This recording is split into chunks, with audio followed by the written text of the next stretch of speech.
TV 18, we're going to get started in 30 seconds.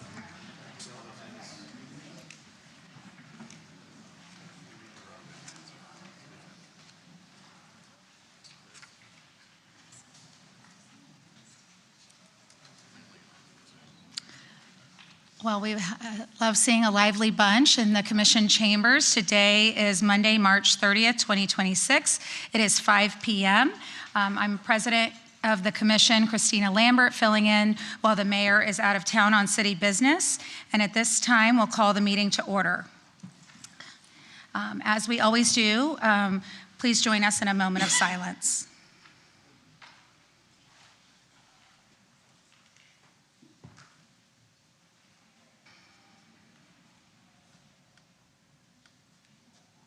Thank you. Commissioner Peduzzi, would you lead us in the Pledge of Allegiance?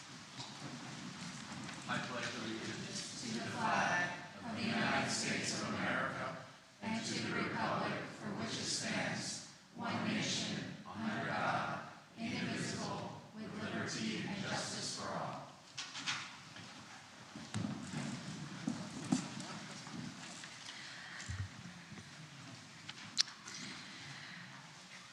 As is always announced at our commission meetings, we do have the civility and decorum policy of the city, and we just ask that officials be recognized by the chair, not interrupt the speaker, and that public comment will be addressed by the commission as a whole and not to any individual on the dais.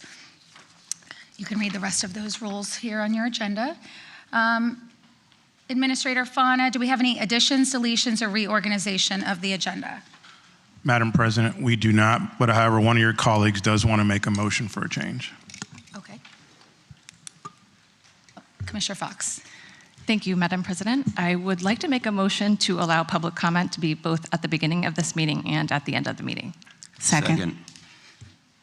Okay, there has been a motion and has been seconded. All those in favor? Aye. Aye. Any opposed? Motion carries. All right. Administrator Fana, where would that fall on the agenda then? We can do it right now. Okay, I guess. Public comment is now. Do we have cards for public comment? Okay, thank you. So we will have, I will call out 3 names, and if you would gather, I guess, at this podium here, and then I'll call another 3 names and you can gather on this side. So the first 3 are Julia Murphy, Ria Asnani, and Nathan Polselli. And then over here, we invite Adam Myers, David Harrison, and Kelly Schoaf.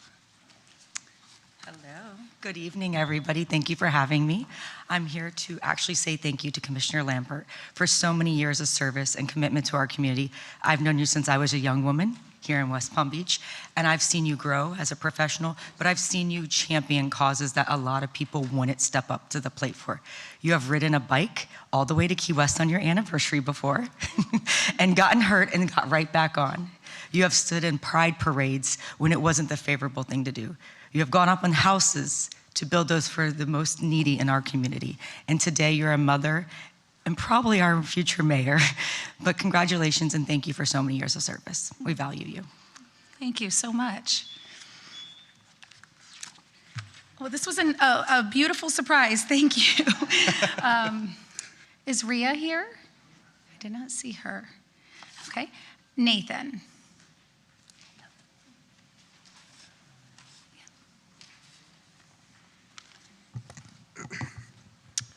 President Lambert, commissioners, city staff, Nathan Polselli, 609 2nd Street. First, I just want to say after 3 years of being in the audience, I am very excited to be at the microphone finally. And I could not think of a better reason to be up here than just to take a minute or two to recognize you, President Lambert. In May of 2022, I graduated from the University of Florida and started working here at the city as a commission aide about a month later. I was 22-year-old kid that did not know up from down about the real world, but I did know that I wanted to make a difference. And while I love all of you sitting up there, I was drawn to Christina, not because of her alma mater, but because I knew that she was going to push me to grow, to learn, and to lead. Countless hours together in the office, in these chambers, and out in the community taught me a couple of things. Christina, I've never met someone so genuinely dedicated to lifting up and empowering those around them. You inspire people to speak up, and you always listen when they do. Whether you're meeting with 100 people about the city's most pressing issues, or just one person about a pothole on their street, you always give residents your full attention, and you're committed to getting results no matter the issue. You can call me crazy, but I think the city commissioner can be a thankless job at some times. That said, I don't think I have to convince anyone here of your incredible drive and determination to get things done. Between this job, the law firm, being a mother, and everything in between, I genuinely still have no idea how you do it. So thank you, Christina, for being you. Thank you for giving me the opportunity to grow and to make mistakes. Thank you for the regular Brianna pictures that I get to show Taylor. Thank you for showing me that selflessness and compassion are the foundation of good governance. And thank you for the countless things you've done and continue to do to move our city forward. Thank you. Thank you, Nathan. Adam. Good evening, President Lambert and Commissioners. Adam Myers, President of the West Palm Beach Police Department, West Palm Beach FOP. Stole my thunder here. We represent the police officer. But I just wanted to take a minute to thank you, Commissioner Lambert, for your unwavering support of the men and women of the police department, the relationship we've developed over the years since taking over as the police union, and we look forward to continuing that relationship hopefully in the future. Thank you. Thank you. I feel very awkward calling these names and asking people to say nice things about me. So I am going to pass this gavel on to Commissioner Fox, who made the motion, and ask her to call these names up so that you feel that it is of your own free will to say nice things if you'd like. David Harrison, you're up next. Good afternoon, President Lambert and the commissioners. It's nice to be up here at such a pleasant occasion, an honoring occasion instead of usual planning boards, zoning boards, et cetera, and I promise you I will not exceed the 3 minutes as I usually do. But I met Christina, I guess 8 years ago now, possibly in this room, probably before that, and what I was touched by was her commitment to community. And that's something that we needed 8 years ago, was commitment to community and unity to the community. And what continues to impress me as I get to know her better is her connection to the constituents in her district and to the people of this city through her intense listening. And that's one of your talents that has always impressed me. Your collaboration with either the commissioners or the staff or the people within this city is absolutely amazing. But with all of that, I want to thank you for your contribution of all your time and talent to this city, and look forward to seeing that in the future. Thank you, David. Kelly Schoaf. I'm glad you presumed we were up here to say nice things, because I have some things to say now. Commissioner Lambert, I would not let this day go by without standing here to celebrate the place where it all began. 8 years ago, I had the pleasure of being sworn in next to you and starting this journey called public service. As all of our commissioners up here know, there's definitely no handbook to doing what we do, and you learn everything, and day one started for you and me together. So 8 years can be a long time, so I just want to go back and talk about what's happened over the last 8 years. Some changes have been made up here. We went Moyo to James, James to Peduzzi. We had Green to Johnson and Fauna today, but we won't mention the longevity there. We'll have Manager Johnson back too. Ryan to Riles, and then Commissioner Fox. Nearing to Warren, Schoaf to Ward, and now Lambert to Sylvester. And that's 2 mayors, 2 city managers, and 9 commissioners that you've served with. West Palm Beach had an estimated population in 2018 of 111,000 people, and now we're at 133,000 people. You've moved our city from where it was to where it is today, with more parks, buildings, programs, housing, and community engagement than 3 minutes affords me to describe. Although the year that most comes to mind, and many of you up here can remember, is 2020. It's hard to imagine now a time where we didn't say the word COVID out loud, but in the midst of a global pandemic, you came together with many of us up here on the dais, and we worked together, and we became a team that brought our community to the other side of the unknown. We came out a healthier and stronger and more vibrant community, having worked closely towards our common goal. As I stand here today, I'm temporarily welcoming you to the other side of the dais club. It's a place where you might breathe a little easier, but you don't get any rest, I assure you. As I've gotten to see Commissioner Ward continuing the great work of the North End, you'll get the joy of seeing Commissioner Sylvester continue the amazing things that you've started in the South End and throughout our city. As leaders on this dais, it's often our job to plant the seeds of trees we will never get to sit under the shade of. And 8 years would never be enough time to accomplish all that you wanted to, but you've planted roots for our future. And luckily for the city, we're going to get the opportunity to keep you for another 8 next March. As you work towards the next chapters, I hope you stop and enjoy the success of today. Christina Lambert, CEO of Red Apple Supplies, candidate for District 5 City Commission, now turned 8-year incumbent, and true leader of our city. I'm proud to call you a colleague, I'm proud to be your constituent, and I'm proud to be your friend. They say you can look best in the rearview mirror and see all the success of where you've been, but I think we have a better view out of our windshield here today. You have a whole city ready to go on your next adventure. We're moving. We have navigators, we have fuel stops, we have road maps, we have snacks, we have caffeine, we have passengers, we have backseat drivers, but most of all, we have the soundtrack to a beautiful and melodic future here in West Palm Beach. Congratulations, Commissioner.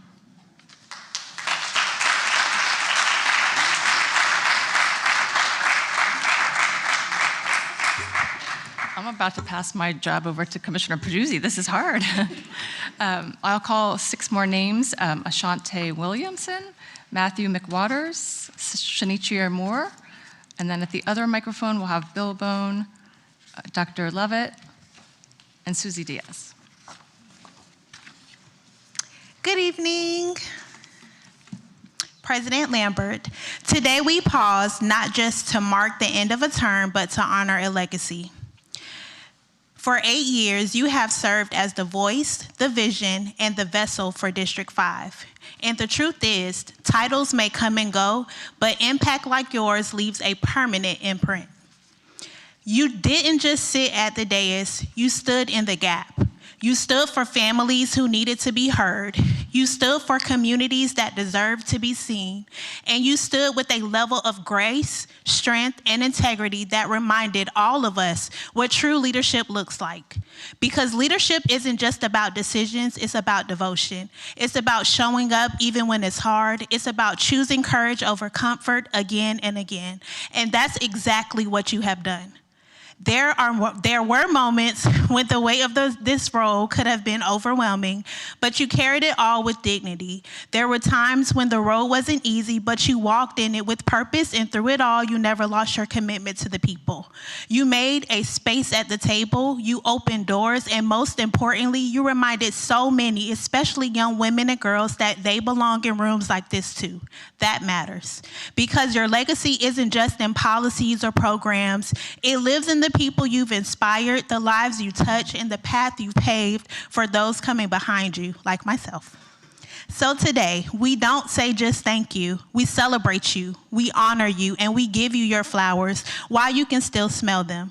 And as you step into this beautiful next chapter, I hope you carry this with you.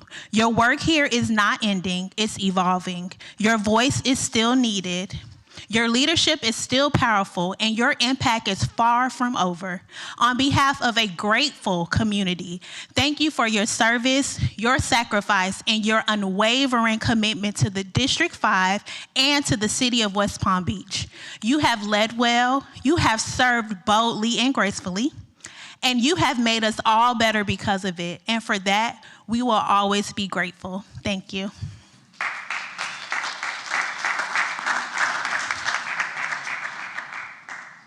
Commissioner Lambert, I just wanted to take a moment to personally thank you for your service as City Commissioner of West Palm Beach.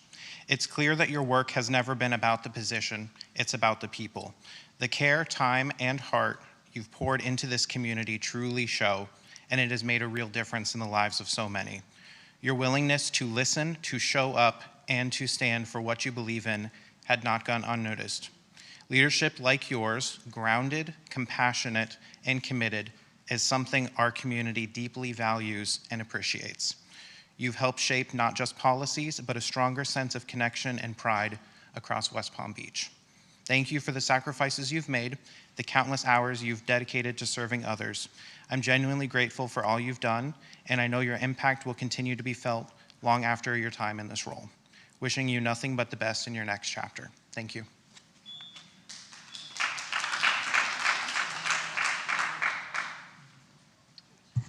Commissioner Lambert, boards. I was wondering what I would say to you today, and as the saying says, I was one of your A1 from day one when we did the video from the very beginning 8 years ago. And one of the things I can say for sure is I remember that you were genuine then and you're still genuine today. As a veteran, I know what service looks like, and you are service.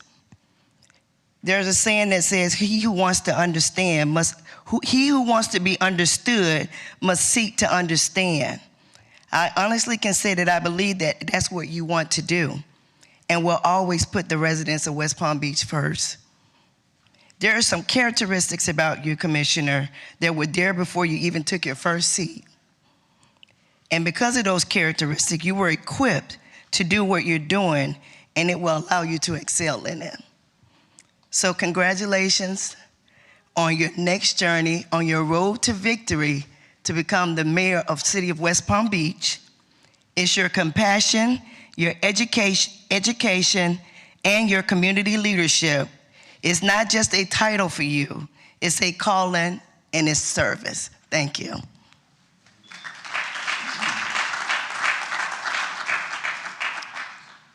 Bill Bone. Madam Chair, Madam President, members of the Commission, distinguished staff, and fellow citizens. My name is Bill Bone, and I live my address is 550 South Quadrille Boulevard. I stand here to wish Christina, my friend, the best, and thank you for your service. I do not have a speech prepared, but I will tell you this. I've seen a lot of changes in your 8 years, mostly good, and I have the right to say that because I was born in this city, and I expect to live a long time, and I want to take my last breath in this city. And the one thing I want to say is that I cannot wait for you to return to this dais as our mayor. Thank you, Christina, for all that you have done and will do for the city that I call home.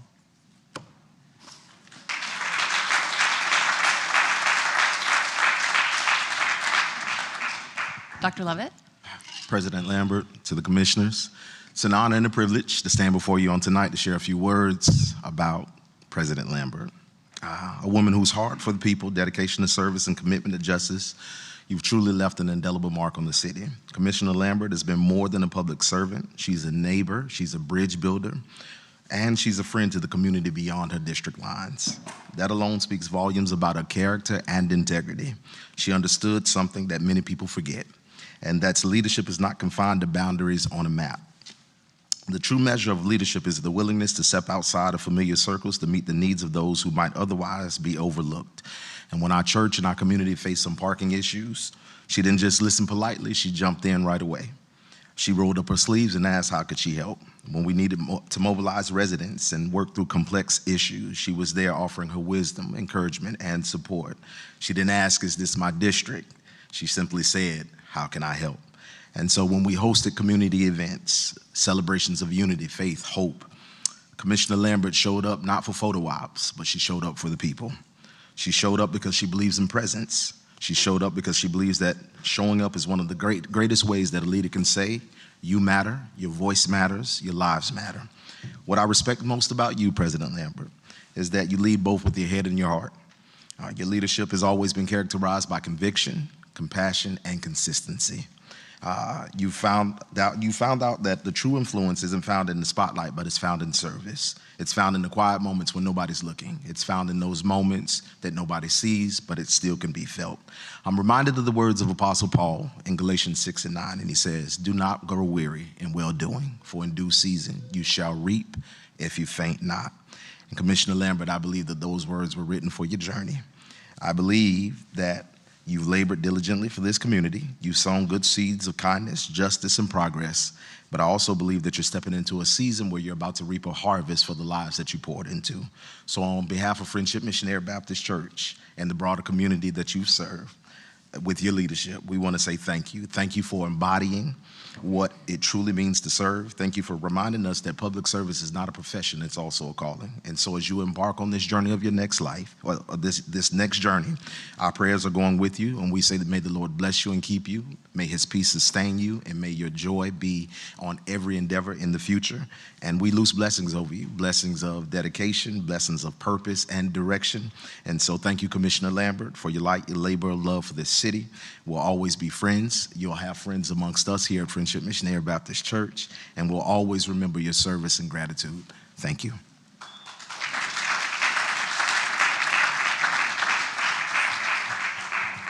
Susie Diaz. Thank you. Good evening, President Lambert, Commissioners, City staff. Susie Diaz, proud West Palm Beach native and current resident of the City of Green Acres, where I serve as a council member. I wanted to take a moment to speak from the heart and to thank Commissioner Lambert for her years of service to my hometown and to our greater community. I've known Christina for about 20 years, when we were 10, from our days working way back at the American Cancer Society, and even back then, there was something very clear about her. Christina was never someone who sat on the sidelines. She would roll up her sleeves and step up wherever she was needed, and she got to work. Not for credit, not for recognition, but because that's who she is. It's been so incredible to watch how far she has come in these days. Christina, to see you grow into the leader that you are today has been truly special. You've grown professionally, but always remained someone who is grounded in purpose and in service. Even your family has grown since we met, and I love how you bring your Brianna to community events, raising her to know the importance of a life of service.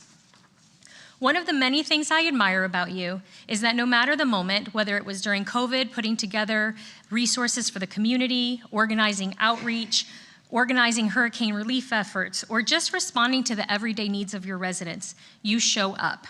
You show up consistently, quietly, and effectively. You don't just talk about service, you live it. Beyond the work you do, you understand something that many do not understand, that representation matters, that who is at the table matters, that who is at each seat at the table matters, and if there are not enough seats, that getting a bigger table is the most important thing we can do. You've made sure that when conversations happen, they reflect the voices of our entire community. So, Cristina, de todo corazón, I want to thank you.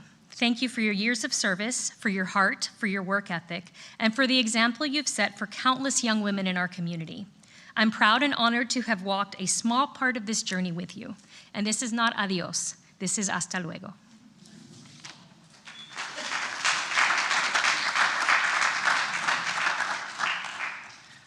Okay, I'll call the next six. The first one, we have Monty and Brianna Lambert. The next we'll have Raya Asnani. Say, I love you. I love you, Brianna. Can you say, I love you? Love you, sweetie. Thank Love you for you. all the sacrifice you've made. We love you very much. Thank you, baby. Thank you.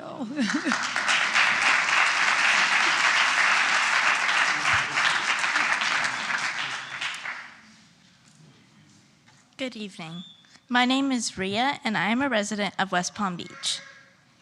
I know Christina Lambert not as a commissioner, but also as a mentor and someone I consider a dear friend. I met Commissioner Lambert back in 2018, and at that time, I was 11 years old. I was struggling to make friends in school because I am a slow learner and a little different from other kids. I was hiding from the world and felt lost. Commissioner Lambert asked my parents if she could take me out for lunch one day. I think we went to Chipotle, one of my favorites. We talked about my struggles, and as busy as she was, she offered to be my mentor. Since then, she has been by my side as a trusted friend, someone I looked look up and someone who inspires me. Over the last 8 years, Commissioner Lambert and I have met regularly to discuss how I am doing in school, celebrate successes, and how to deal with issues like bullying in school. When I needed an internship, she found me one to pursue my passion in cooking. One of my favorite memories is her and I going shopping for my homecoming dress, which she gave me for graduation and said she was proud of me. She also helped me apply for colleges and decide which one to select after I got accepted to 8 of them. Today, at age 19, I am an award-winning student about to graduate high school and enter Lynn University to study hospitality management and psychology.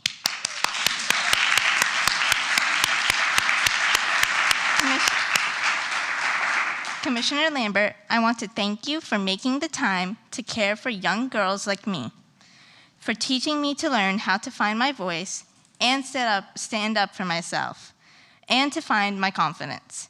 You have made a difference in my life and the lives of so many other young girls that look up to you. Thank you. Thank you, Rhea.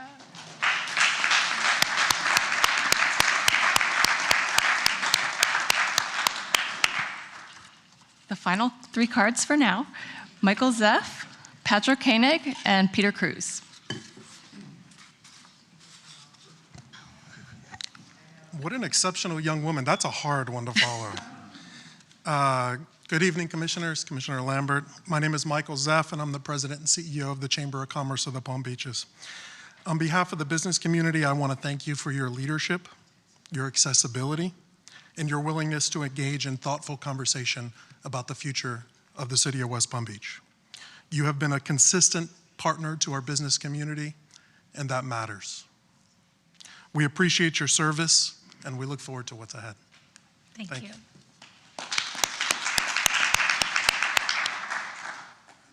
Patrick Koenig. President Lambert, commissioners, tonight is about you. And I'd like to take a minute to express my sincere gratitude for your dedicated service to our community over the last 8 years. Your steadfast advocacy for the entire city has left a lasting and meaningful impact. And your leadership has helped shape a stronger, safer, and more vibrant city for all of us. Throughout your time in office, you've been a true champion of initiatives that matter the most: public safety, affordable housing, education, and economic development. Your commitment to these priorities reflects not only sound leadership, but also a deep understanding of the needs of the people that you serve. Your strong sense of civic duty and passion for enhancing educational opportunities stand out as hallmarks of your service. It is clear that your work has always been guided by a genuine desire to uplift others and create lasting opportunities within this community. Beyond your public role, it is equally inspiring to see your devotion to your family, balancing service with your life in West Palm Beach, alongside your husband Monty, your daughter Brianna, and your son Noah. On a personal note, I'd like to thank you for your partnership and support of our project at 8111 South Dixie. Your personal attention and thoughtful guidance and genuine commitment have made a meaningful difference throughout this entire process. I especially appreciate the time you took to attend site visits and remain engaged every step of the way. Your hands-on approach and dedication to ensuring that this project benefits the community in every possible way have been remarkable, and my whole team is deeply grateful for your leadership, your accessibility, and partnership. As you continue your journey and campaign for mayor, please know that your efforts have not gone unnoticed. Your contributions have made a real difference, and your legacy of service will continue to inspire us all as mayor of West Palm Beach. Thank you. Thank you, Patrick. Peter Cruz. Thank you. Madam Mayor, Commissioners, City staff, my name is Peter Cruz, and 8 years is a significant number tonight.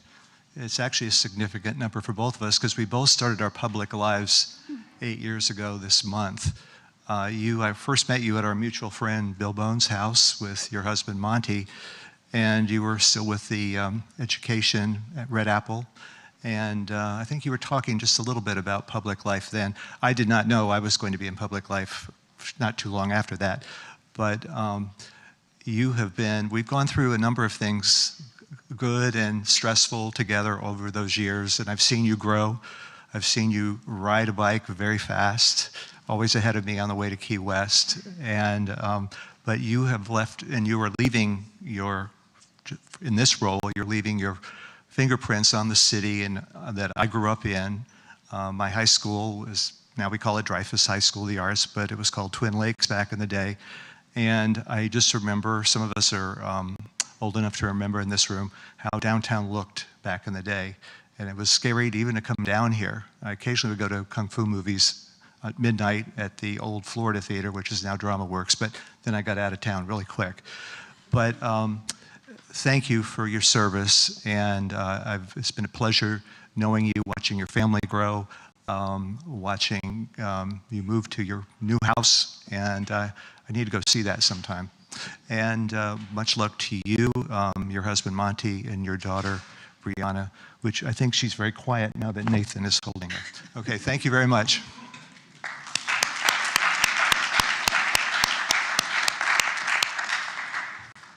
We have a late entry, and we're still accepting others if there are any, but this is Dina Rubio.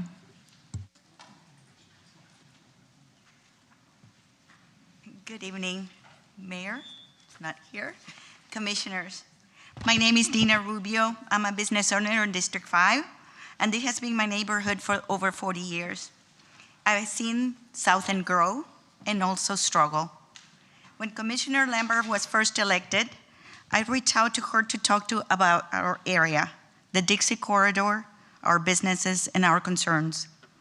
From very beginning, she responded right away. She listened with respect and intention.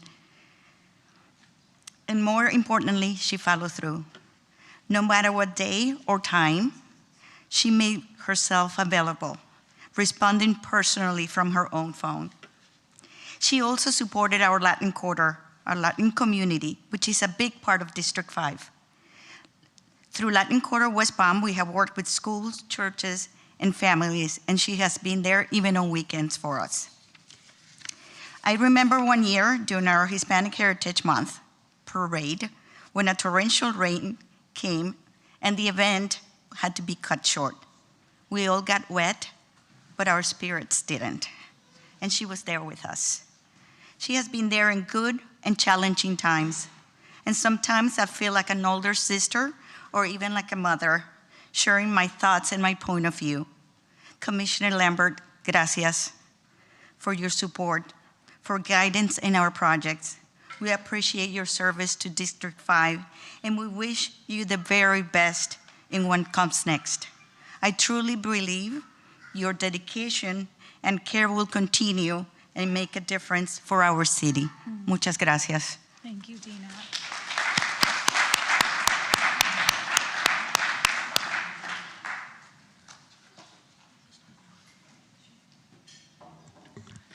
The next one, Ted Dance and David Andersons. Oh, I'm sorry.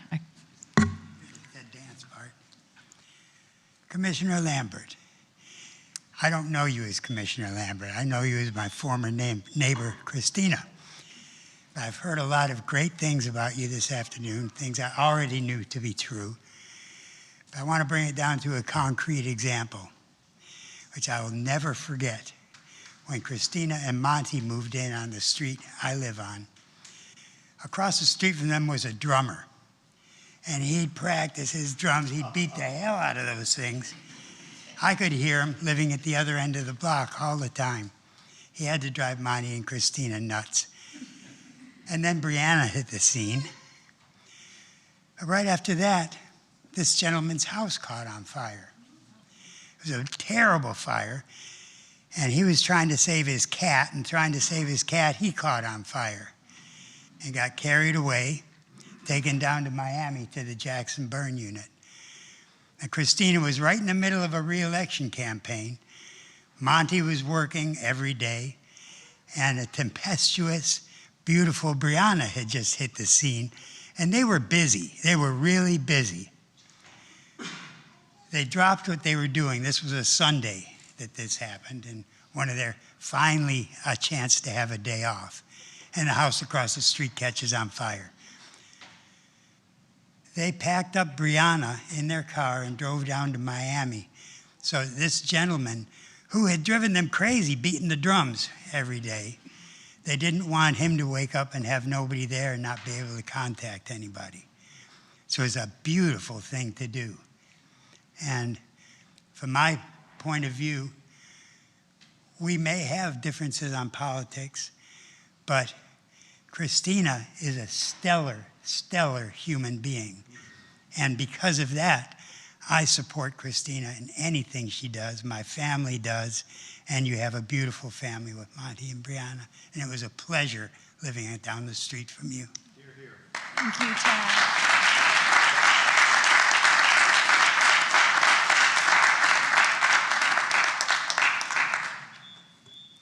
Is there a David Addersons here? Okay. Jennifer Ferriel?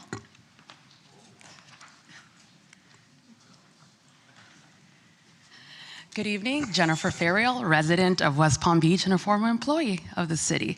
And I, like Mr. Bone, did not have a speech prepared, but I'd be remiss if I didn't thank you for the 8 years of service. I remember when you were running for office and I was in leadership West Palm Beach with the chamber, and I remember first seeing you in our first conversation, and little did I know that you and I, and that we would become the friends that we have become over the years, and that you would be one of the greatest commissioners I've ever had the pleasure of working with. On behalf of the 1,700 plus employees of the city, just thank you for having our back, for supporting us, and for caring about the people that are doing the hard work every single day.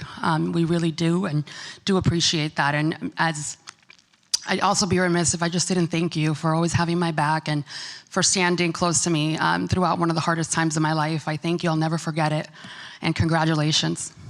Thank you.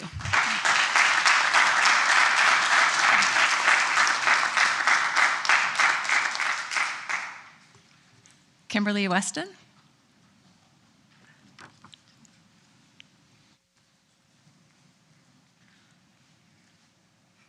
Hi, everyone. My name is Kimberly Weston, and I'm a small business owner in the historic northwest part of West Palm Beach. I just wanted to come and say very quickly, thank you, Ms. Lambert. The vision of what is the 6th Promenade now was just that. It was an idea, it was a thought, it was discussed, but she was always supportive of what could be and now is. The promenade is now open. It's the 600 block of 7th Street in West Palm Beach. Got a flower shop, a wine bar, a restaurant, a bakery. There's plenty of stuff for you to do, so please come see us. Camille's West Palm Beach, Camille's Flowers and Gifts. That's right. www.Camille's West Palm Beach. But thank you. Many of the commissioners have offered their support in one way or another, whether it be via vote, and we're beyond appreciative. Christina has shown herself to be more than just an elected official. You've been a friend, you've been a supporter, you've been a customer, and job well done. Thank you. Thank you kindly. Thank you, Camille.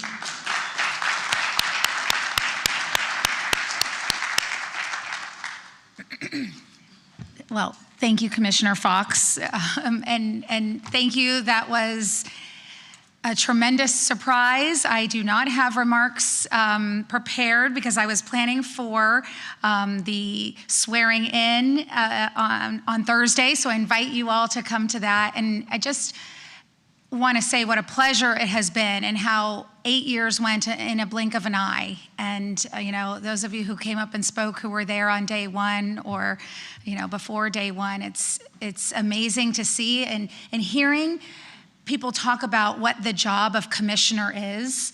You know, I think you don't know what that job is until you get in the job. We all think we have an idea of what it would take, but it really takes even more. It takes meeting those neighbors outside of their house, you know, in their driveway to talk about potholes in the street or broken sidewalks. It takes meeting with families who, you know, want to discuss public safety issues, being strategic and meeting with staff to talk about how to get a project with workforce housing to be the best that it can be, to bring people to the table who often get overlooked. And it has been an honor to do that and to serve alongside of every single one of you and all of my colleagues here on the dais. It has been bittersweet thinking, you know, about this day coming to the end, but I know it is not the end. And even in this next year, you haven't seen the last of me. So, and with that, I will carry on with the meeting. Thank you all so much. If you came just for this, I appreciate you. Thank you so much.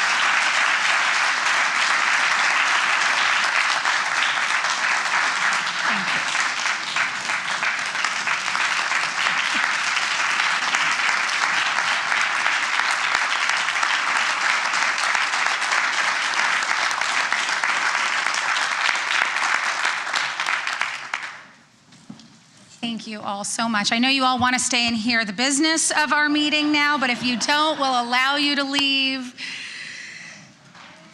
Thank you, commissioners, for allowing that and planning that. That was really beautiful.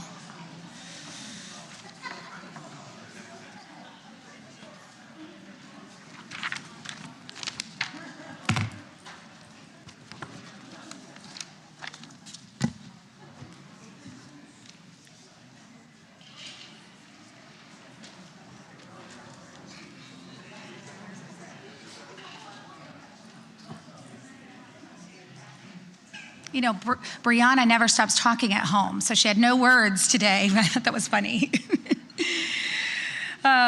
Well, moving on to our proclamation, and we're proclaiming April 6th through 10th, 2026 as Community Development Week. And we are proud to recognize Community Development Week, observed nationally April 6th through April 10th, 2026, in the vital role community development programs play in strengthening our neighborhoods and improving quality of life for our residents. The City of West Palm Beach celebrates the impact of Community Development Block Grant and Home Investment Partnerships Program, which provide critical funding to support affordable housing, public services, and neighborhood revitalization efforts throughout our community. Through these programs, the city continues to invest in safe, decent, and affordable housing while expanding opportunities for low and moderate income residents and fostering economic development. Over the past 5 years, the city has received approximately $5 million in CDBG funding and $2.5 million in home funds, directly benefiting our residents through the housing initiatives, public services, and infrastructure improvements. These investments support locally driven projects that address a wide range of community needs, including services for seniors, individuals with disabilities, and those experiencing housing instability. National Community Development Week also provides an opportunity to recognize the partnerships that make this work possible and to reaffirm our commitment to building strong, inclusive, and vibrant communities. The City of West Palm Beach remains committed to leveraging these resources to create meaningful impact and expand opportunity for all residents. I, Christina Lambert, on behalf of Mayor Keith A. James, do hereby proclaim April 6th through 10th, 2026 as Community Development Week in West Palm Beach. Here to accept the proclamation is Jade Green, our Director of Housing and Community Development.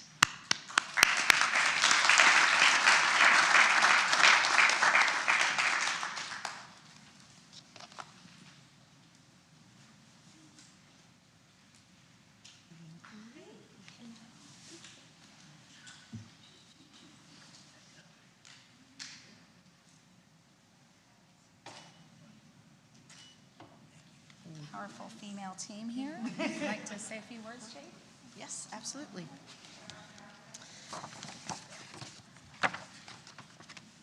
I should have told everyone to stay. Jade Green, Director of Housing and Community Development. Good evening, President Lambert and Commissioners. On behalf of the Department of Housing and Community Development, I'm honored to accept this proclamation recognizing Community Development Week in the city of West Palm Beach for the first time ever. This recognition reflects the real impact of community development block grant and home programs, not just in policy, but in the lives of our residents. Through these investments, we have expanded access to quality, affordable rental housing through developments like Georgian Gardens and Dr. Alice Moore Apartments. We have also strengthened pathways to home ownership through partnerships with Neighborhood Renaissance, including the Lincoln Road Homes, helping families achieve stability and build generational wealth.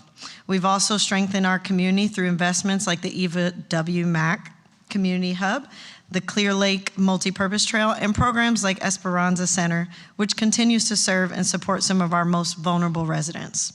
And this work is ongoing. We continue to advance public realm improvements and remain committed to expanding both affordable home ownership and rental opportunities throughout the community. We are also excited about future projects, including the amazing project that is Curry Park, that will further enhance quality of life in West Palm Beach, and our Roseland Gardens development providing affordable rentals for our seniors. Community Development Week is not just a recognition, it's an opportunity. Over the next week, we will focus on educating our community, increasing awareness of these critical programs and projects, and encouraging residents, partners, and staff to get involved. From our Esperanza Center collection drive to neighborhood cleanup efforts and daily program highlights, this week is about connection, engagement, and impact. We encourage the community to stay engaged and follow along with our activities on our new and improved, actually new and never launched, but will be improved, social media platforms on Instagram at WPB-HCD and on Facebook at City of West Palm Beach Housing and Community Development. I also want to recognize my amazing team who will be spearheading this week, Charity Lewis, Lucy Joseph, and Kim Spence, who are here, who just took the picture with us. And to conclude, oh yes, please a round of applause for the team.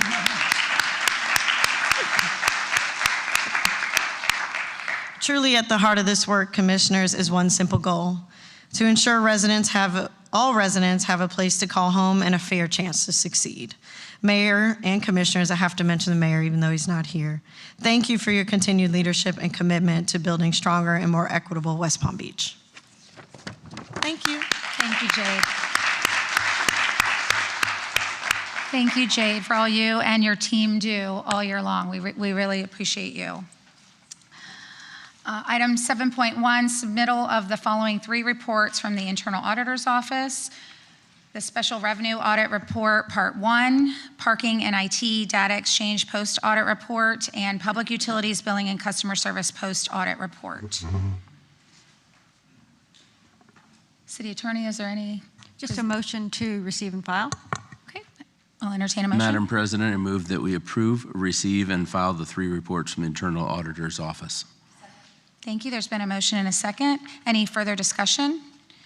Hearing none. All those in favor? Aye. Any opposed? Motion carries. Thank you. We have next our consent calendar, items 8.1 through 8.10. Thank you, 8.10. Are there any questions or comments related to the consent calendar? Hearing none, I'll entertain a motion. Madam President, I move that we approve the consent calendar, items 8.1 through 8.10. Thank you. There's been a motion and a second. Any discussion? Hearing none. All those in favor? Aye. Any opposed? Motion carries. Item 9.1, resolution number 73-26, approving the proposed artwork Petals of the Moon by Cinta Tantra for 8111 South Dixie, commissioned by Woodfield Flagler Venture LLC in partnership with the city's public art program to satisfy their public art requirement. 1% escrow, $464,250 plus $335,750 from the public art account, as well as resolution number 80-25F, which was approved at the April 14th, 2025 City Commission meeting, allocating the combined funds of $800,000, all inclusive, towards the public sculpture. Sabile. Hello, Sibile Cantal, Director of Arts, Culture, and Community Building. Good evening, President Lambert, Commissioners. So we bring this back, but it's changed. The Cinta Chantra has changed, and you'll see it. I'm going to go through who the artist is really quickly. Spoiler alert. When I first brought it to you, the public art and the signage for Welcome to West Palm Beach were together. We have since working together with Brad and Patrick Cohen, with Cinta's team, the artist team, as well as with the architects. We have separated it. So today I'm just going to introduce Petals of the Moon, the artwork, which is a separate entity from the sign. So just to refresh your memory, this is a Balinese artist who is based in London. She is represented here by our local gallery in Florida Avenue, Kristen Hellegarge Gallery. She is well-versed in public art and has been doing this for decades. So I'm just going through it. And as you can see, her artwork has repetitive motifs that she consistently plays with and brings in new ways to bring it to the viewer, whether it's the medium changes or the scale. So for Petals of the Moon, which she was commissioned to do specifically for 8111 South Dixie, we have changed the formatting to bring it onto the ground. What we have done is, it's still in the same location. We've removed the plinth, we brought it to the ground, and working with the landscape architect, we have created very much how the Norton Museum of Art creates their sculpture rooms.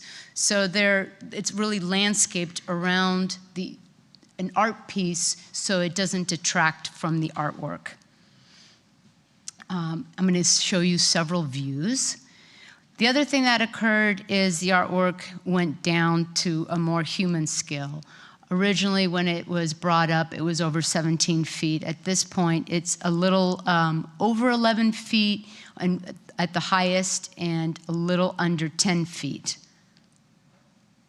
The artist also intentionally made it very thin. So they seem to be sort of just standing, very similar to the palm trees, but they are grounded from the bottom, and this has gone through a lot of engineering.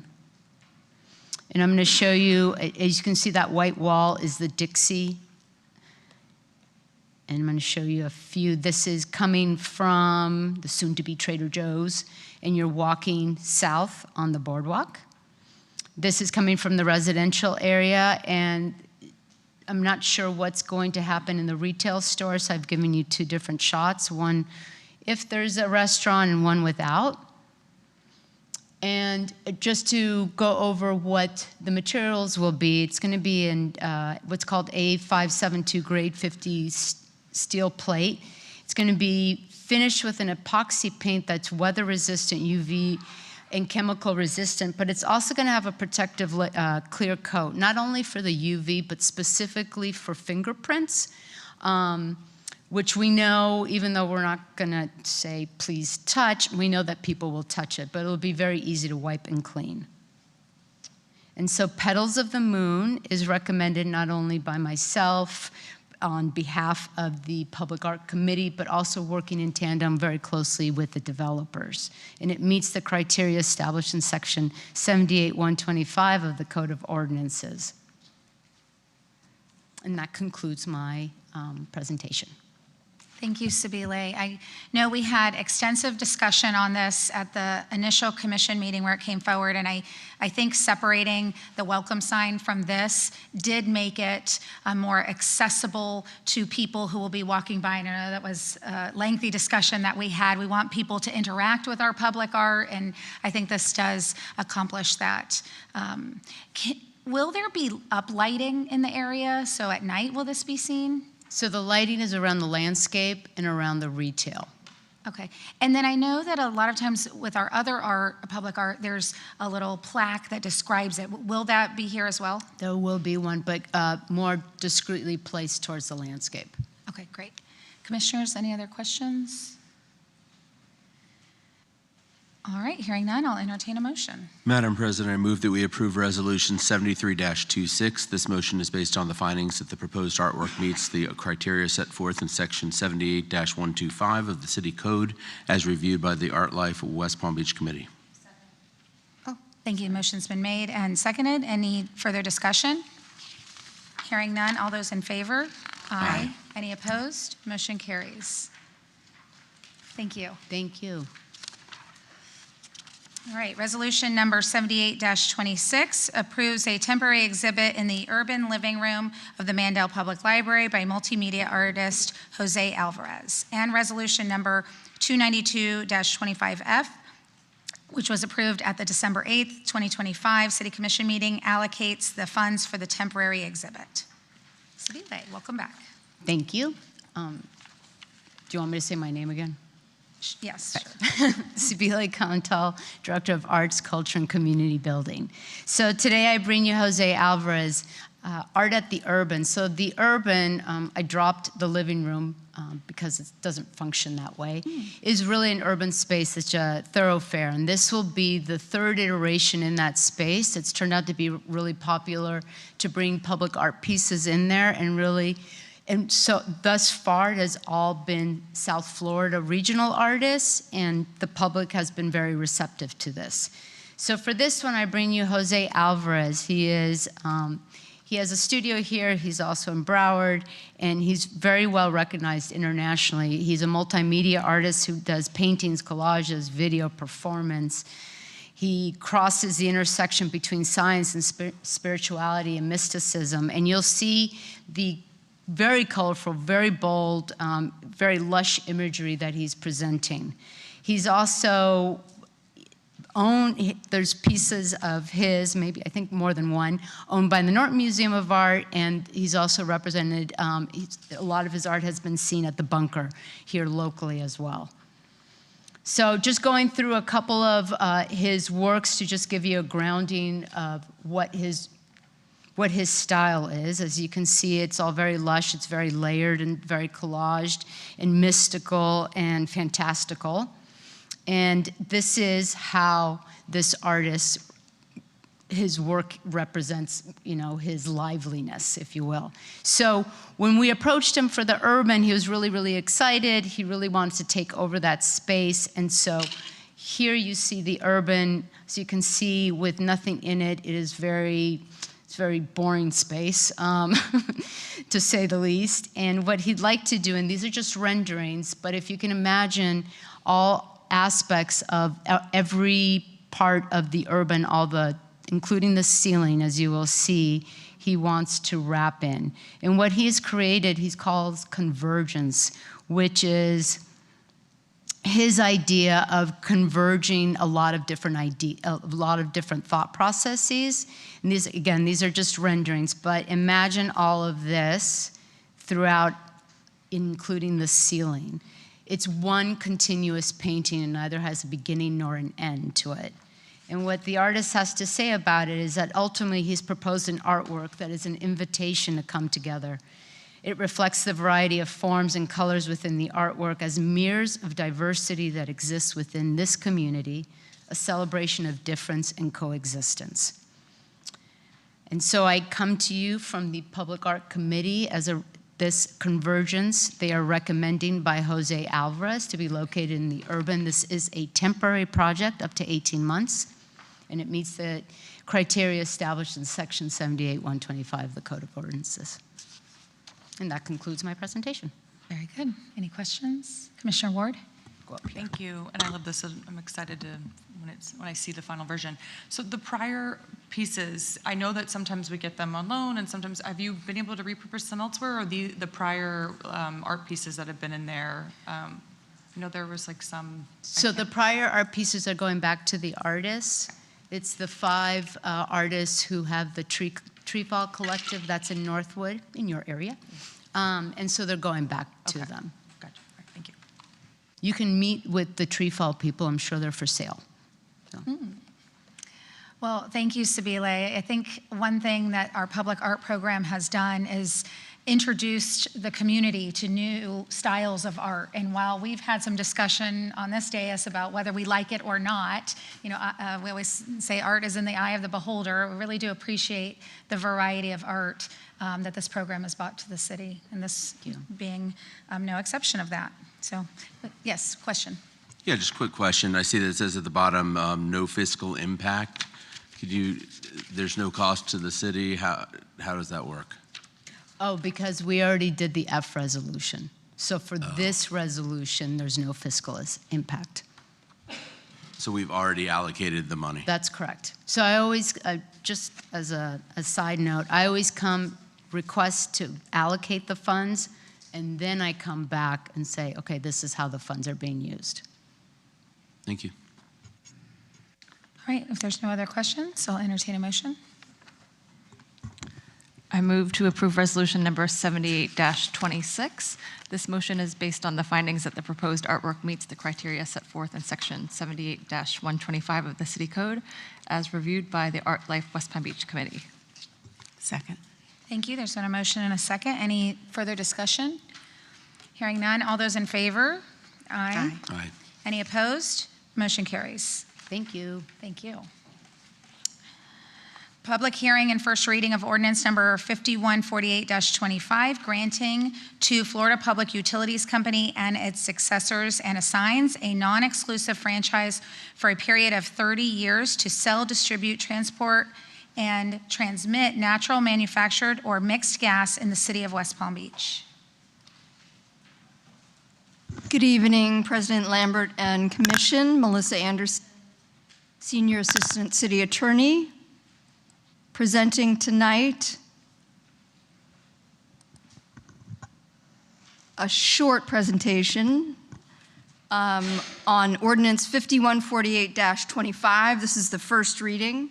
This is an ordinance granting a non-exclusive right to Florida Public Utilities, which is a gas company, to sell, distribute, transport, and transmit natural gas in the city of West Palm Beach.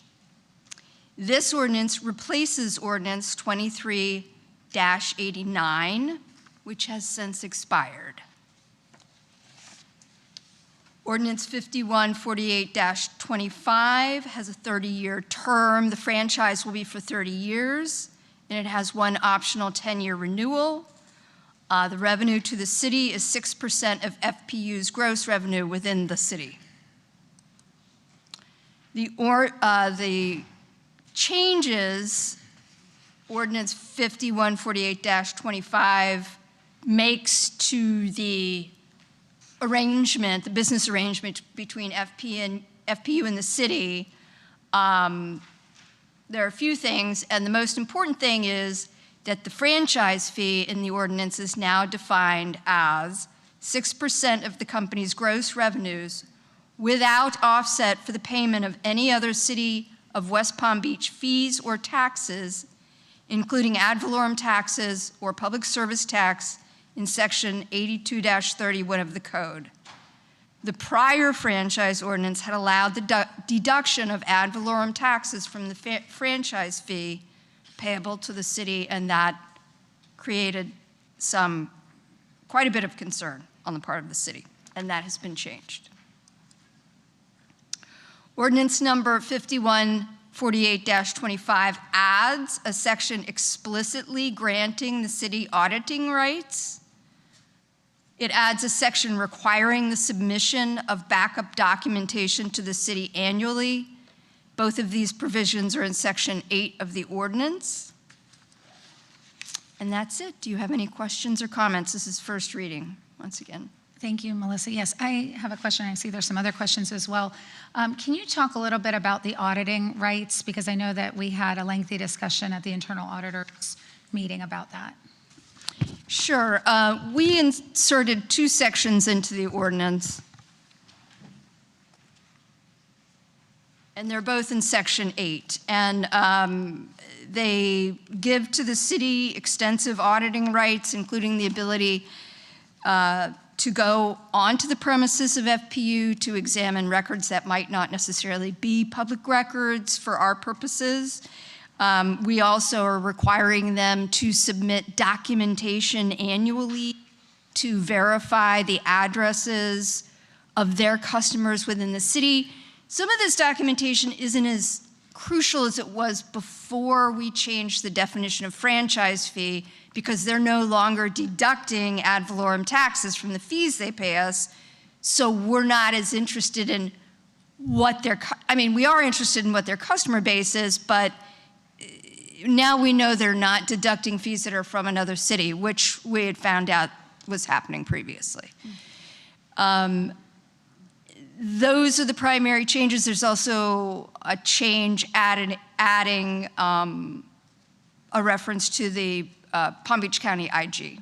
So both of those are provisions in there. They do give the city greater latitude in negotiating with FPU in trying to parse their remittances as they come to us. Very good. And have they already agreed to these terms, or are we? Yes. Okay. They have. These have been negotiated. There may be some minor changes between first reading and second reading, but these, I thought FP was going to be here tonight. I don't think they are, but these changes have already been negotiated and agreed to. Great. Yes. Thank you. Commissioner Warren? Thank you. It sounds like there are some reporting requirements and accountability mechanics that are built in that I appreciate. What was the length of the previous agreement, and do we believe that this 30-year agreement is the best length of time for us to enter into? The last agreement was also 30 years. With these sorts of franchise agreements, they're fairly standard 30 years, 10-year renewal. If we needed to, we could come back and amend it because this ordinance is actually the contract with FPU. So if we needed to amend it, we could, but hopefully we won't. Thank you. Yes, Commissioner Peduzzi. Thank you. I'm not sure if you're going to be able to answer this question or not, but during the negotiation process of negotiating this 6% figure, was there any consideration given to the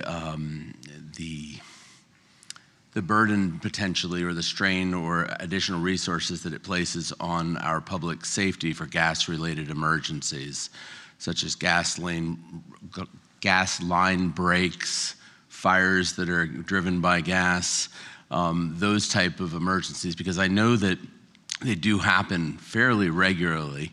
And was that a consideration in negotiating that number or not? Not in my negotiations with them, but I think that 6% is a fairly standard rate for franchise fees in the state with gas companies. And I think part of that is recognizing that it does, have a toll on our rights of way, on our public services, et cetera. And so that is partially to compensate for that, but I did not go through that exercise with FPU. Follow up. Mm-hmm. Yeah, and I understand that that may not have been a direct consideration. It certainly could be as something that we should consider in the future, 30 years from now. The other thing I do want to point out before we move on is there's actually another fee in our code that they pay us another 10%. So this is actually 16%. And the fee that I referenced in the beginning of I can't remember what the name of it is, but so they actually pay us more than just the 6%. They pay us another 10% pursuant to our code. Okay, and just final follow-up. That figure then is in line with other franchise fees of other government entities around the state of Florida? Yes, Commissioner, I did some due diligence. I looked at City of Miami, Fort Lauderdale, other cities in Palm Beach County, and it's fairly standard 6% for the franchise, yes. Thank you. Administrator Fana. Yeah, I just wanted to note that at least the 10%, maybe, I believe even the 6%, is paid by the ratepayer. So yes, while we're talking about what is being paid, let's also be mindful that it is paid by the customer. Yeah, this is a pass-through. It's not something that comes directly from their profits, yes. Any other questions? Thank you so much. Thank you. Hearing no other questions, I'll entertain a motion. Madam President, I move to approve ordinance number 5148-25 on first reading and schedule second reading on April 13th, 2026. There's been a motion and a second. Any further discussion? Hearing none, all those in favor, say aye. It's an ordinance. Oh, it's an ordinance. Thank you. All right, we'll read the ordinance, please. Ordinance number 5148-25, an ordinance of the City Commission of the City of West Palm Beach, Florida, granting to Florida Public Utilities Companies, its successors, and assigns a non-exclusive franchise for a period of 30 years to sell, distribute, transport, and transmit natural, manufactured, or mixed gas in the City of West Palm Beach, Florida, prescribing the terms and conditions under which said franchise may be exercised, making findings, providing severability, providing an effective date upon final passage, and repealing prior ordinance. Thank you. Okay, the motion has been made and seconded. The ordinance has been read. All those in favor? Aye. Any opposed? Motion carries. Thank you. All right, we're moving into the public hearing and quasi-judicial section, and we will have disclosures by the commission and then the swearing in of any witnesses. Commissioner Fox? As to item 11.1, I have not had ex parte communications. I have not received written communications. I have not conducted an investigation. I have not made a site visit. I have not received expert opinions. As to item 11.2, I have had ex parte communications with the applicant.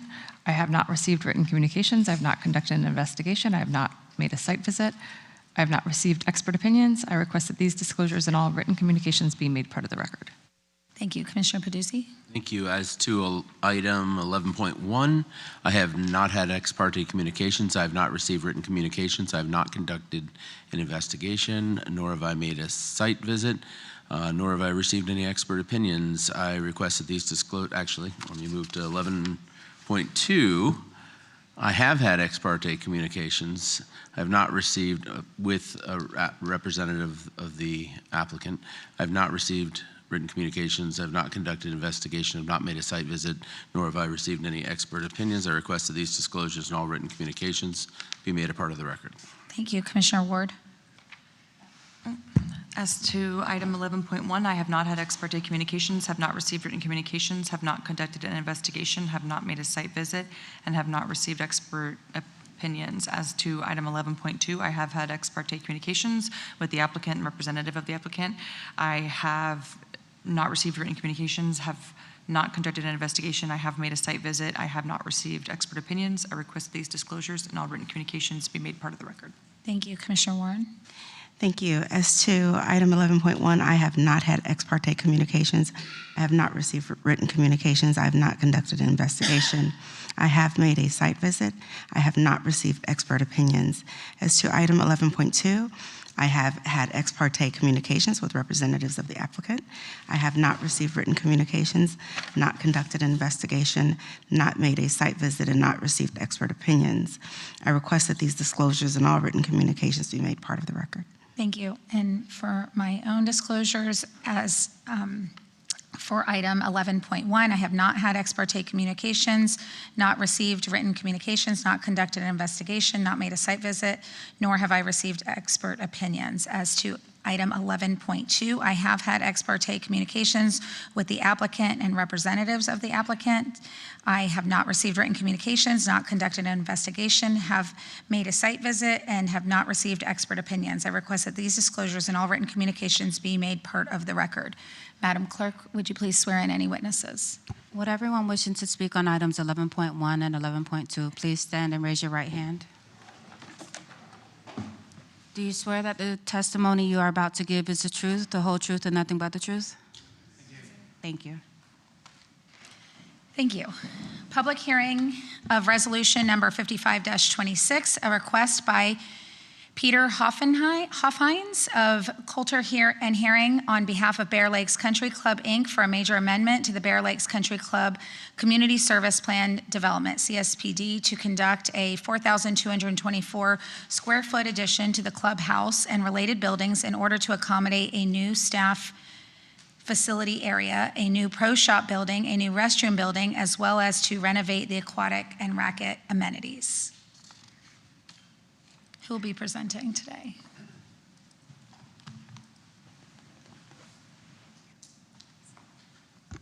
Hi, good evening tonight. Pete Hoffines for the record, Cutler and Hearing, here on behalf of the applicant, Bear Lakes Country Club. I'm here with my colleague, Lori Hood, who will be presenting to you all tonight. So if you all give her your attention. Thank you. Thank you. Yes, we are very, very excited to be here. Good afternoon, everybody. I'm Lori Hood. We have a lot of members of our project team tonight. So we have representing Bear Lakes, Mr. Chris Hull. We have Mr. Michael Buttress, who's been the project manager.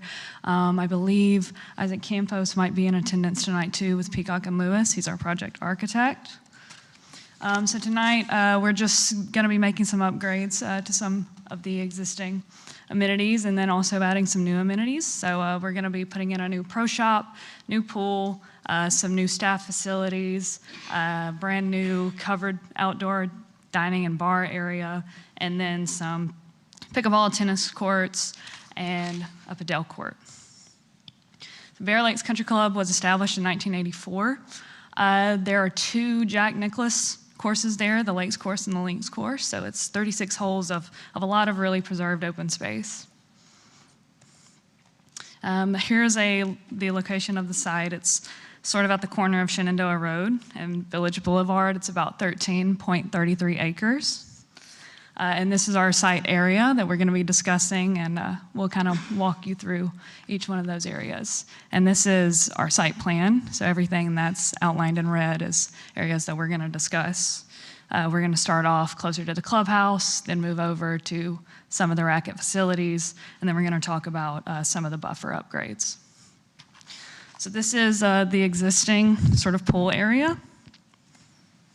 And then what we're going to be adding to this area is new staff facilities. If you're looking sort of directly beside the clubhouse to the left of that, there's staff facilities, and then there's going to be an outdoor bar area, and then above that is going to be 24 new golf cart spaces. And then sort of more to the left of that is going to be a new sort of pool area. And then more to the left of that, we're going to be adding in some new restrooms and a new pro shop. And this is sort of a sneak peek of what it's going to look like. This is provided by Peacock and Lewis, who is our project architect. It's very consistent with that sort of existing Florida resort Mediterranean style. And this is a rendering of what the pro shop's going to look like. And then this is a rendering of the pool area, and you can kind of see that bar area in the back behind it. And this is sort of a zoomed out view, and you can see it really acts as a really nice transitional point. This is the view from the course, so it's a really nice transition from the clubhouse to the course to the racket complex. And then moving on to the racket complex, this is what it looks like existing. It's 6 tennis courts. We're going to be keeping 6 tennis courts, just sort of redesigning them a little bit so that we can add in 6 pickleball courts and also a padel court. And we're also going to be adding 14 new parking spaces and some additional buffering around pretty much all of the facilities. And then the next area we're going to talk about is some of the parking lot upgrades. So we're enhancing the landscape buffer along both of Shenandoah Road and Village Boulevard. There's an existing wall there. We're going to be having a 2-layered hedge. And then we're also adding in 6 new landscape islands, and we meet the required parking count. So staff would agree. Our plan pretty much meets all of the code requirements that it's supposed to. It was unanimously approved by the planning board. It's a great project, and we're really just looking forward to reinforcing this sort of long-standing community staple in this residential neighborhood. So thank you for your time, and once again, a lot of our project team is here if you have any questions, and yep, thank you. Thank you. Commissioners, any questions for the applicant? Nope. Staff presentation? Good evening, President Lambert and Commissioners. My name is Stephanie Gregory, Planning and Zoning Administrator.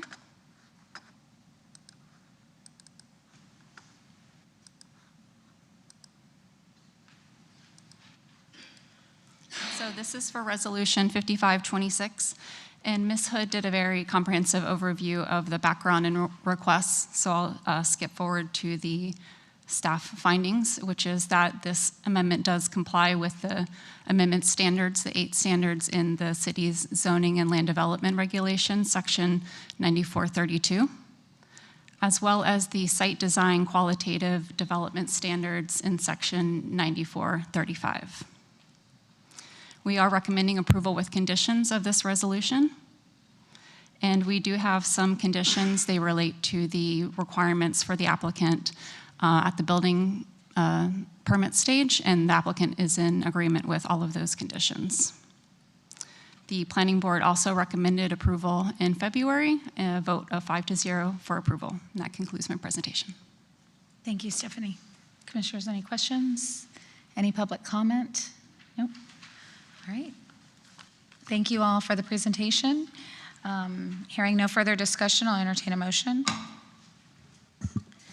I move approval of resolution number 55-26 based upon the application submitted, the staff report, factual testimony, and the recommendation of the planning board, the findings that this request complies with the comprehensive plan and the standards in section 94-32A and 94-35C of the city's zoning and land development regulations. Second. Thank you. There's been a motion and a second. Any further discussion? Hearing none, all those in favor, please say aye. Aye. Aye. Any opposed? Motion carries. Thank you. Thank you.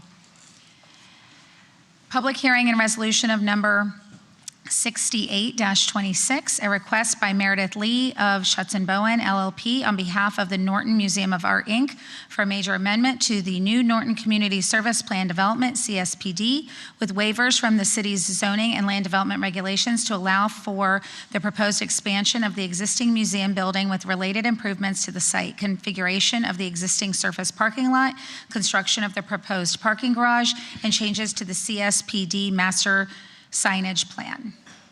Mr. Oyer, hello. Good evening. Commissioners, my name is Harvey Oyer, and I am delighted to be here on behalf of our Norton Museum of Art, one of the great institutions in the history of our community in this county, and we have an exciting project to share with you this evening. You know the site location. This site not only includes the Norton campus proper between Olive and Dixie, it also includes the 2.5-acre surface parking lot on the west side of Dixie. This is a CSPD, a community service plan development, and we are seeking a major amendment before you this evening. A quick background, the original museum was built in 1941 at the request of Ralph Norton, who partnered with the city to build this on city-owned land. It had a very noted architect in Florida's history. The original building was designed by Marion Sims Wyeth. You may be familiar with some of his other work, Mar-a-Lago, the Florida Governor's Mansion, and a number of other notable projects. It has grown over the years as our community has grown, and its most recent growth spurt was approved by your predecessors in 2015, 11 years ago. And that is the Norton that we know today. It was designed by Lord Norman Foster, one of the world's great architects, perhaps the greatest living known architect today. And it always contemplated a phase 2, and this is the phase 2. And 11 years ago, your predecessors approved that phase 2, which probably causes you to wonder, then why are we back here tonight? And that is because we want to build a bigger phase 2 than your colleagues approved 11 years ago. Of course, a lot has changed in 11 years. We never, I don't think any of us anticipated Brightline and COVID and West Palm Beach becoming what it has become. And because of that, and because the Norton, through its leadership, its board, and its donor base, have many more great works of art that they would like to share with our community. They would like to educate more of our citizenry and children, and they have gone out and raised the money and the art collections to do this, which gives all of us the opportunity to have an even bigger and better phase 2. And that is what we are before you this evening requesting. So the request is adding building square footage in addition to what was approved in the phase 2 11 years ago, adding a parking structure to park this additional space, adding a drop-off area for school buses and valet events, and reconfiguring the existing parking lot so that we can have a structured facility on the back half of it. So previously, there was a total gross building area of 171,000 square feet approved. That included a 39,000 square foot phase 2. We are proposing and seeking your permission this evening to add 61,000 additional square feet to that gross building area, 59 of which is in the main museum, and 2,400 of which is a garage liner to screen the garage located on the west, to be located on the west side of Dixie Highway, bringing us to a total proposed gross building area of 233,000 square feet. What is included in this additional development program? Well, very substantial exhibition space that will allow the Norton to host some of the world's great traveling exhibits. If you did not get there before Sunday, you missed the Rembrandt exhibit, which was extraordinary and a first in the state of Florida. And this additional exhibition space will allow the very largest, very best in the world to come to our hometown. It will also include additional event space. I think all of you have been to events there, and it has limited capacity. So if your charity is lucky enough to get a larger event, you've outgrown the Norton. So the Norton would like to have event space that can host even larger events for our community. Creating a rooftop terrace to take advantage of the incredible view and the incredible weather, additional gallery space, more art education for our families, a bunch of non-exciting back-of-house mechanical and support space, a 3-level parking garage against the railroad tracks on Dixie Highway that will be fully lined to park this project, and a school bus and valet drop-off area on Olive Avenue. So that is the development program. I am going to stop here and invite my colleague Jill Lanigan from Song & Associates, who is the local architect of record on this project, to walk you through the floor plans and the elevations. Jill. Thank you, Harvey. Good evening, commissioners and staff.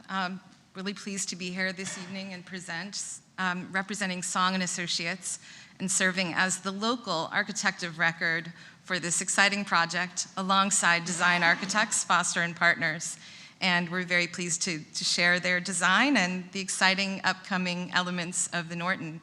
I'll begin with just a little bit of orientation, and I know you all know where the Norton sits, but for purposes of the graphics, the Norton is primarily between Dixie Highway on the west and Olive Avenue on the east. To the north is Jefferson Road, which is actually, north of Jefferson Road is where the Palm Beach Atlantic University campus begins. To the south, along Crane's Nest Way, there are a number of historic homes, and you can see those here. The Norton currently owns everything within that darker gray field along Crane's Nest Way. And then to the west of Dixie Highway is what is currently a surface parking lot, where we'll be developing a parking structure as well as a visitor center liner space on that. So the visitor center's liner space and the north edge of the visitor center site between that parking and the cemetery will have an enhanced pedestrian pathway to bring visitors across to the front of the museum. The main entrance of the museum will remain in its current location, facing Dixie Highway with the beautiful banyan tree and the reflecting pool.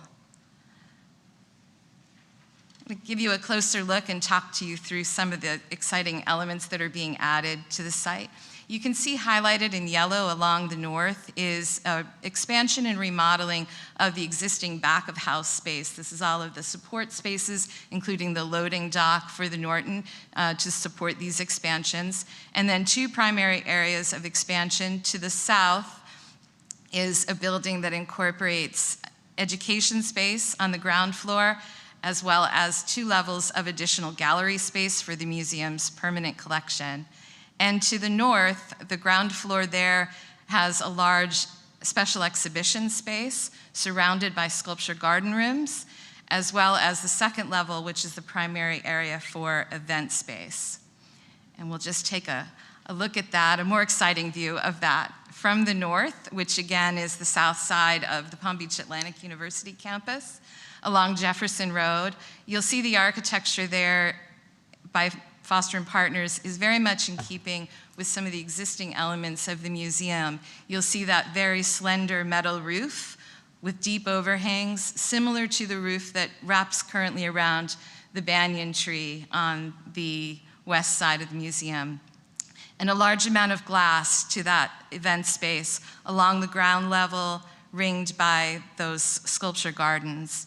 And this will produce a very elegant but welcoming and dynamic architectural facade, both day and at night.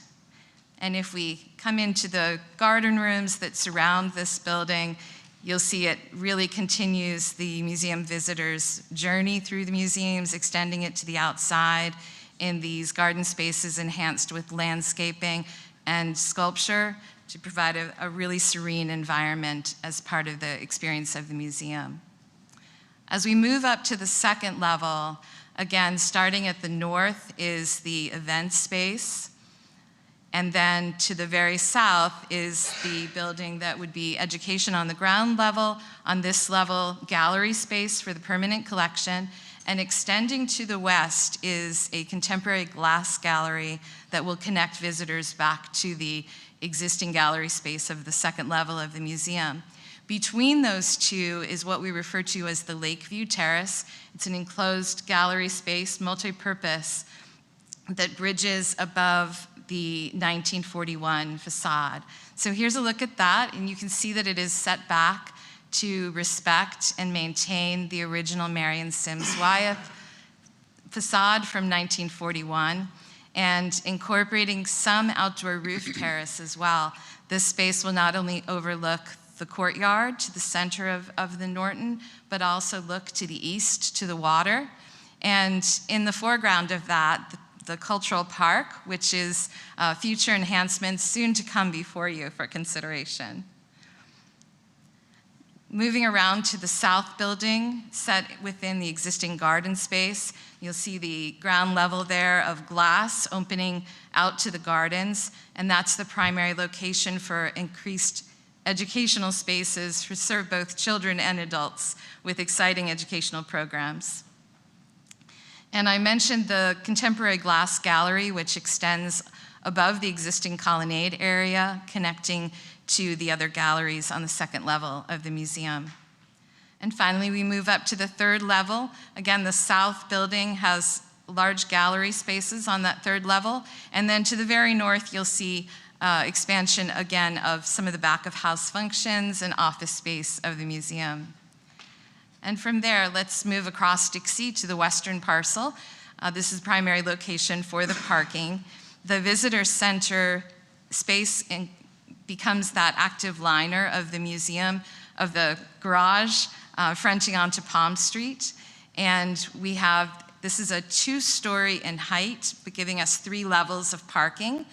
And it's set back to the west on this site with the surface parking toward the east. Little change to the traffic circulation here. The connection onto Dixie Highway will be exit only to kind of smooth out that traffic circulation, and then entrance only to the surface parking from Palm Street. The garage will have entry and exit from Palm Street at the western end, and then also internal to the site to facilitate that circulation within the site. Just a brief look at the numbers. Currently, the existing parking is 295 spaces. With these enhancements and additions, will bring us to a total of 492 parking spaces. It's approximately 200 more than exist today, and that is in excess of the required parking. So again, the active use liner space that the visitor center forms along Palm Street is set in context with the developing commercial areas surrounding and providing that consistent streetscape, and also concealing the parking along Palm Street. And I mentioned earlier an enhanced pedestrian pathway along the north side of that parking site, alongside the cemetery site, will bring visitors close to the crosswalk. And as we all know, parking is both the beginning and the end of your experience of most places today. So this is intended to enhance that experience for the visitor, with enhanced landscaping and artwork to begin your journey at the Norton. And I'll hand things back to Harvey to talk about some of the modifications. Thank you, Jill. So our request before you this evening, as I stated, is a major amendment to the existing CSPD. There are some minor housekeeping items, and I've listed them here collectively, 1, 2, 3, and 4. Number 1, should you choose to approve this project, we need to incorporate the currently proposed drawings into that 2015 CSPD approval. Number 2, we need to delete item 11 from that approval. 11 years ago, it's no longer applicable. Number 3, we're going to establish minimum setbacks and rearrange the street frontages. As you know, this property, 3 of the 4 sides are street frontage. So it's often difficult to figure out what is your front, what is your side, what is your rear setback. So working closely with staff, we've rearranged those into these tables. I won't read them to you. And number 4 is we need to modify a prior approved waiver for the Dixie Highway side of what was known as the Nestle Wing, so that we designate it as a front setback rather than a corner side setback. All pretty technical stuff. We're in complete agreement with staff. There are no issues here, but all things that need to be read into the record. In addition to that, we have 2 requested waivers. I'd characterize both of these as de minimis. I will walk through both of them. The first is that the minimum front setback for that parking garage on Palm Street from the Palm Street side is a 25-foot setback. And that 25-foot setback we meet for the parking garage, but staff did not want us to not put an active use liner on Palm Street to bring the human activity to the street edge. We completely agree. Well, once we do that, we're violating the 25-foot setback. So we are seeking relief from the code required 25-foot setback to make it 6 feet 8 inches so we can bring that welcome experience, the visitor center, the active use right up to the sidewalk on Palm Street. The second waiver request is to eliminate a landscape buffer requirement on the west side of the parking garage, which is adjacent to the Florida East Coast Railroad right-of-way, and I will show you that graphically and explain why. But let me handle waiver number 1 first. So as you saw, the parking garage is here. If you can see my little hand, is my arrow showing up? No, Well, if it's not, it is the larger of the 2 red lines. That is the 25-foot setback off of Palm Street to the edge of the parking garage. But we, as Jill showed you, proposed to put an active use liner, which results in the little red line, the 6 foot 8 inch setback off of Palm Street. That is what it graphically looks like. Better for everyone to mask a parking garage with an active use liner, but it necessitates a minor waiver. The second requested waiver is a bit of an oddity. Your code allows 0-foot building setback when you're against a railroad right-of-way. So we could place the parking garage right on the property line, no problem. A different part of your code, found in the landscape provision, requires a 5-foot buffer regardless of where you place the building. And we are asking your permission to waive the 5-foot buffer for several reasons. Number 1, there's already an ample existing landscape buffer on the FEC right-of-way side, number 1. Number 2, because of the height of that, which I'm going to show you in a moment, a 5-foot gap between that and the western face of the building would not allow really anything to grow or be maintained. It would be shaded. And on top of that, we would propose a perforated metal screening on the western side of the garage so that the public is not looking at the garage. And if we put landscaping that will likely die in front of it, we're defeating the purpose of that, all to mask a railroad right-of-way. So let me share that with you. In the lower left-hand corner, you can see the existing landscape buffer that is on the FEC's property that is quite high, and that is what would likely mask and make it difficult for a 5-foot landscape buffer to grow. In the lower right-hand corner, you'll see a shot of that looking due north. So you can imagine a 3-level parking garage, 5 feet of landscaping, and then 20 feet of existing landscaping, attempting to maintain that. And finally, at the upper half of your image, you will see the proposed shaded area that will be a perforated metal screening with some sort of artistic treatment. The less landscaping we have blocking that, the better. With that, I would like to share with you that we have shared these beautiful plans with all of our neighbors, most of them multiple times over a very long period of time, and they were very much a part of the process. So I am going to ask my colleague Meredith to turn into the clerk a number of letters of support. I put it on this map to best illustrate it. The Norton property is the gray property. The gold or yellow property is the city property, and everything in green are folks that have submitted letters to the city in full support of the proposal that you just saw, including the waivers and modifications. So every adjacent neighbor to this, other than you, the city at the cemetery, has reviewed and approved this. There is no known opposition. In fact, I think our community is absolutely delighted that the Norton is willing to make this sort of additional investment in our community to continue making it the epicenter of arts and culture in the southeastern United States. A listing of local businesses and neighbors that are in support of this.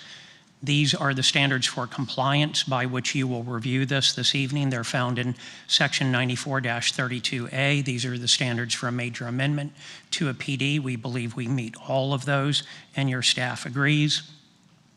The staff recommends approval with conditions. There's one that I would like to modify. It is condition 10A. And condition 10A states that the Norton cannot pull any building permits until we have come back with a minor amendment to remove the traffic circle in Olive Avenue. We are fine with that for the main part of the campus where the buildings will go. But we do need to pull the building permit for the parking garage on the west side of Dixie pretty early in this process, and we don't know how long that minor amendment process will take. The public is still protected, and so we have presented this request to staff, and I'll let staff speak for themselves, but they agree to this modification to pull the west of Dixie parking garage out of that limitation so that it can pull its building permit, whether or not that minor amendment has yet occurred. We took this to the planning board on January 21st, and they unanimously approved it. So with that, ladies and gentlemen, thank you for your time and attention, and we stand ready for any questions that you may have. Thank you so much for the presentation. Commissioners, any question for the applicant? While you have that slide deck up, I did have a question about the valet and drop-off area and how that will relate to the parking area. Sure. So I don't think I have an image of the valet area, but that will be on Olive Avenue, and that will allow school buses, I guess a tour bus, and certainly valet stacking for large events. The Norton Gala, which is one of the big events in our community every year, has a lot of cars coming to it, and it will allow the east side of the property to be used as a valet. And so then the valet will then drive them across the street to the parking garage, is that? Yes, so, well, for normal events. For the gala, which is a very large, sort of once-a-year event, we use the parking lots that belong to all of our neighbors, PBAU, Memorial Presbyterian, so those will be dispersed in a number of directions, including our own parking facility on Dixie, and then brought back around when the event concludes. Great, thank you. Commissioner Warren. Thank you. Could you imagine if we would have known 11 years ago what we know now, what things would look like? Can you talk a little bit about what safety and security will look like in this space? It's a very large parking structure, large parking lot. Sure. And I also want to say I'm very excited about this. I mean, it's beautiful, and it is on scale with the things that we're seeing happening in and around the city. So thank you. Best in class. Sure, let me try to do that, and if I mess it up, there's smarter people from the Norton who can answer it. Every square inch of the campus is cameraed. They are monitored 24/7. These are not cameras that just take a tape. There are, a security team watching those. Everything will be properly lit. There are roving security officials throughout the night that are hired by the Norton to travel around the campus, and that will include the parking area to the west. Thank you. All right. We may have other questions after staff, but thank you so much. Thank you very Appreciate much. it. Thank you.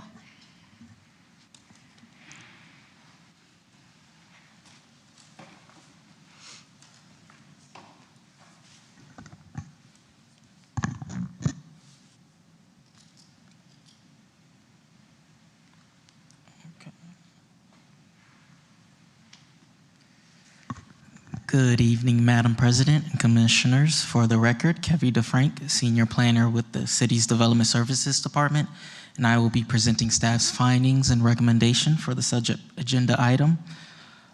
I will not go into much detail because the applicant's team provided a thorough presentation of the request.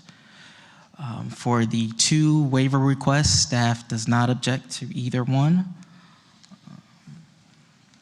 And staff finds the request, subject to the granting of the requested waivers and conditions, complies with all the amendment standards found in Section 94-32A of the City Zoning and Land Development Regulations, and all the site design qualitative development standards found in Section 94-35C of the City Zoning and Land Development Regulations. And on the 21st of January, Planning Board voted for a recommendation of approval with conditions of the subject requests, and therefore staff is recommending approval of the subject resolution. Now I must point out that the proposed conditions of approval includes proposed amendments to the current development regulations numbers 1 through 9, 11, and 18, as well as new proposed development regulations numbers 5, 8, 9, 11, 16, 17, and 25. And it's important to note that plan developments, most if not all plan developments within the city's limits contain development regulations specific to those plan developments.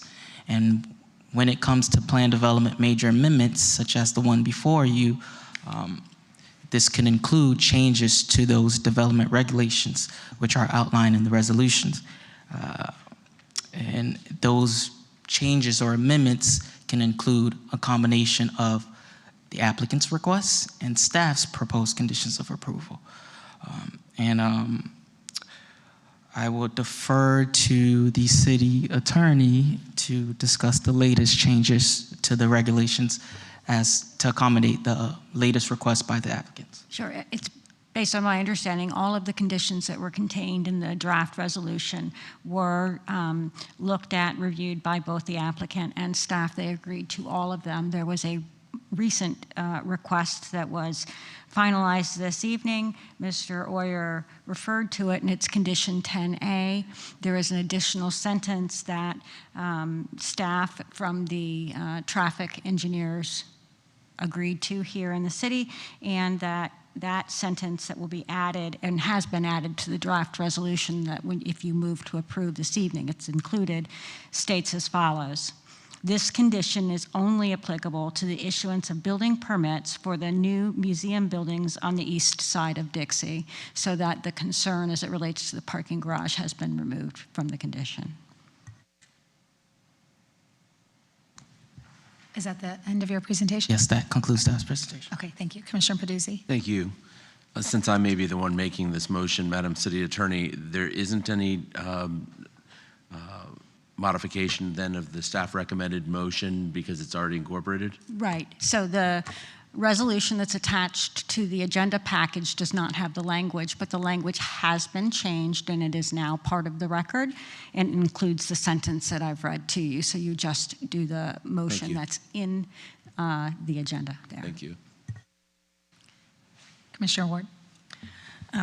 This is just a comment, and I wanted to save it because I didn't want to sound just so excited and then, have your presentation. But I'm so excited about this and everything that's going on in the Norton. I've expressed that to you directly. Being there over the weekend and seeing the Rembrandt exhibit, getting out of the car and having my daughter realize where we are and saying, "Oh, this is my favorite." I just am so happy that this is in our community, that we have this cultural experience, that we're bringing in. I mean, the pieces that I saw from that exhibit were just so amazing. I definitely set off that, you're too close to the picture because I was looking so closely at some of them. And it's just amazing. I can't wait to see what this looks like. And then obviously the educational programming for children. I mean, I'm so proud that this is in our city and everything that's been happening or surrounding that. And so thank you very much. And I obviously know where I stand on supporting the motion, but I just had to say that. Job well done. Thank you for those comments, Commissioner Fox. Thank you. I want to jump in after hearing that.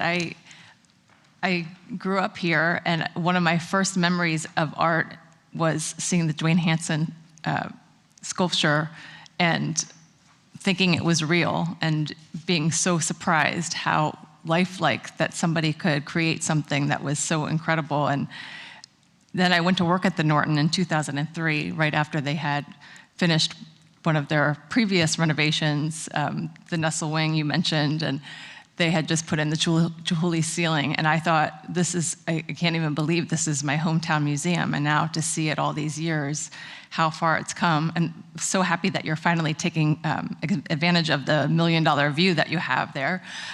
So I am so proud also. I'm so excited. This is just, with all the things that are going on in the city, sometimes we forget that, really some of the other really incredible things that we should be talking about are the art and culture that are coming and changing in this community, because so many people are asking for it. They're wanting to leave some of their beautiful pieces to the museum, and we need expansion to include those things. And so I'm very supportive of this. I'm so excited. I'm looking forward to anything we can do to move it forward. Thanks. Thank you so much. I share those same sentiments, and I have some comments, but I did have one other question, and I don't know if this would be for Jill or for Harvey, related to the event space. And then one of you mentioned the park east of the Norton, and if maybe you could just touch on the event space within the Norton and how that'll be used and if it ties into that park there. Sure, and those are, I think, slightly different but related issues. So the event space is a much larger, spectacular, enclosed-in glass with, I think it's now, Commissioner Fox, $1 billion view, not $1 million view technically. So that will allow, all the events that we would like to have at the Norton to actually be hostable. The green space down to the water, which is not part of this application, but coming to you soon, so I'm happy to discuss it, is the green grass owned by the city east of Olive down to Flagler Drive between Diana and Acteon. And that is a space that we, working with the city for several years, have theorized making it a cultural park filled with notable sculpture and educational opportunities for all. And we have coming back to you at your next meeting the final vote on the ground lease that you unanimously authorized staff to go away and negotiate with us. So hopefully, if that gets approved in a few weeks, we will then begin work on a site plan to turn that into the cultural park that I think the community and our neighbors would like to see. Otherwise, plain green grass turned into activity. So that would mean the Norton stretches from the railroad tracks all the way to the Intercoastal Waterway, fully activated, here to serve the community. Excellent. Thank you so much. And I just wanted to touch on that because this is a tremendous gift to our community. I hope that everyone in this city and in our surrounding areas knows of this world-class cultural center that we have here. And I think it sounds like we have tremendous support on this dais for the work that you're doing, not only with bringing world-class art here, but making it accessible to students, making it accessible in other languages, and inviting the community to really be a part of this has been amazing to see. And it is my honor that this is not only in my district, but the very last item that I will preside over as your city commissioner. So thank you so much for being a stellar community partner. Thank you. We do have a few comments by the public. Michael Zeff.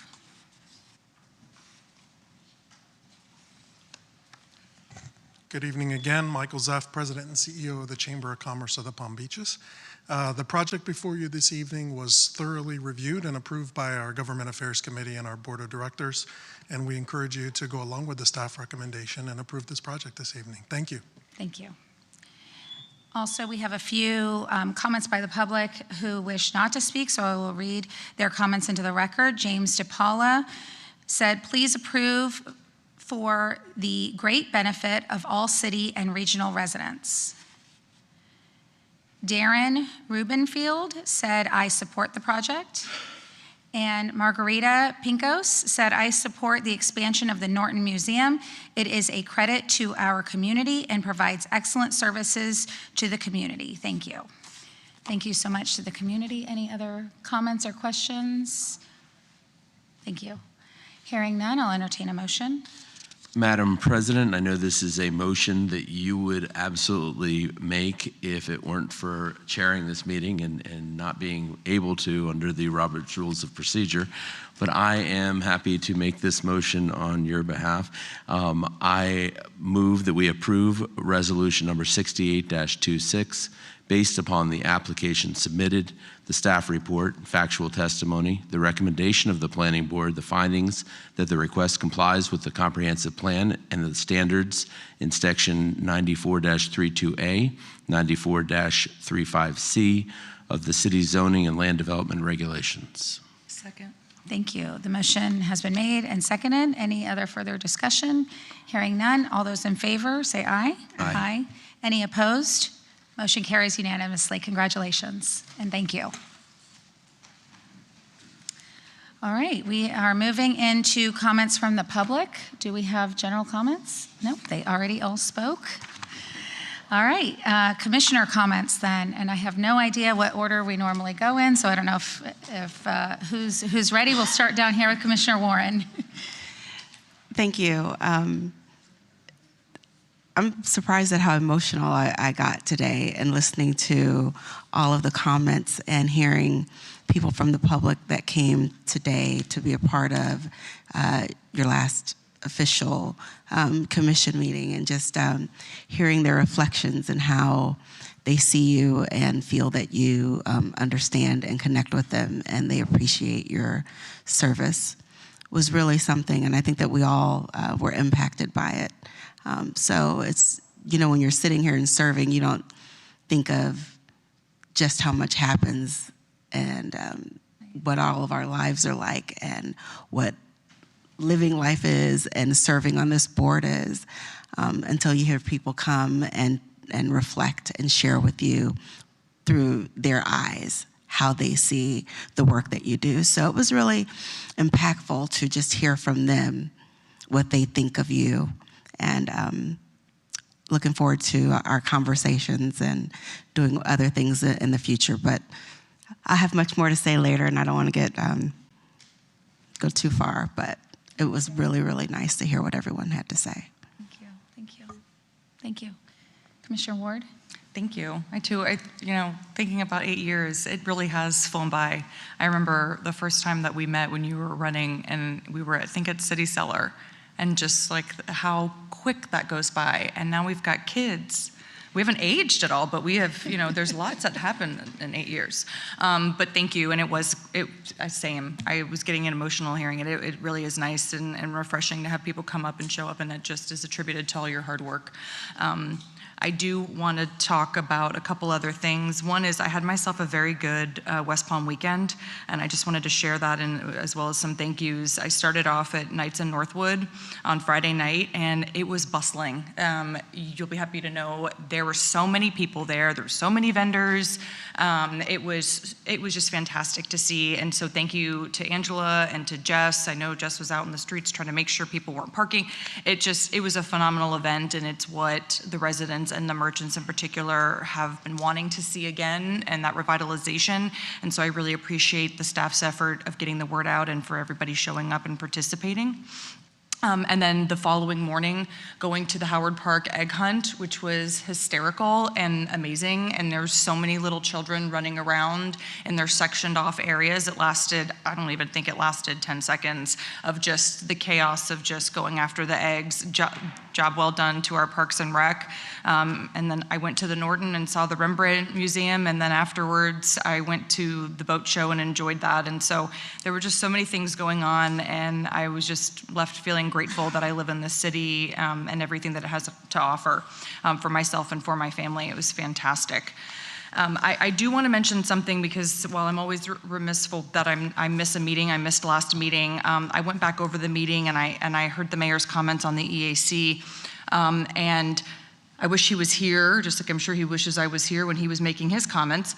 I wanted to give a little perspective to the other commissioners who I'm sure you know, but obviously the audience as well, and other staff, because I think it was trivialized in a manner that it shouldn't have been, what my commission aid's role has been as the staff liaison. Not to mention, there's been emails identifying his chief of staff as the staff liaison role for the EAC. And so Nurlan and I worked together, and mostly to her credit, because she has been doing this for so many years, on just a position summary, and I want to read that to you, and then as well as a final thought. So the staff liaison role for the EAC entailed providing oversight, coordination, and administrative guidance for committee-related projects and initiatives. Responsibilities included organizing and prioritizing critical issues, materials, and stakeholder communications to support effective operations. She served as the primary point of contact between the committee, local schools, city administration, and external partners, while also supporting program and grant-related activities.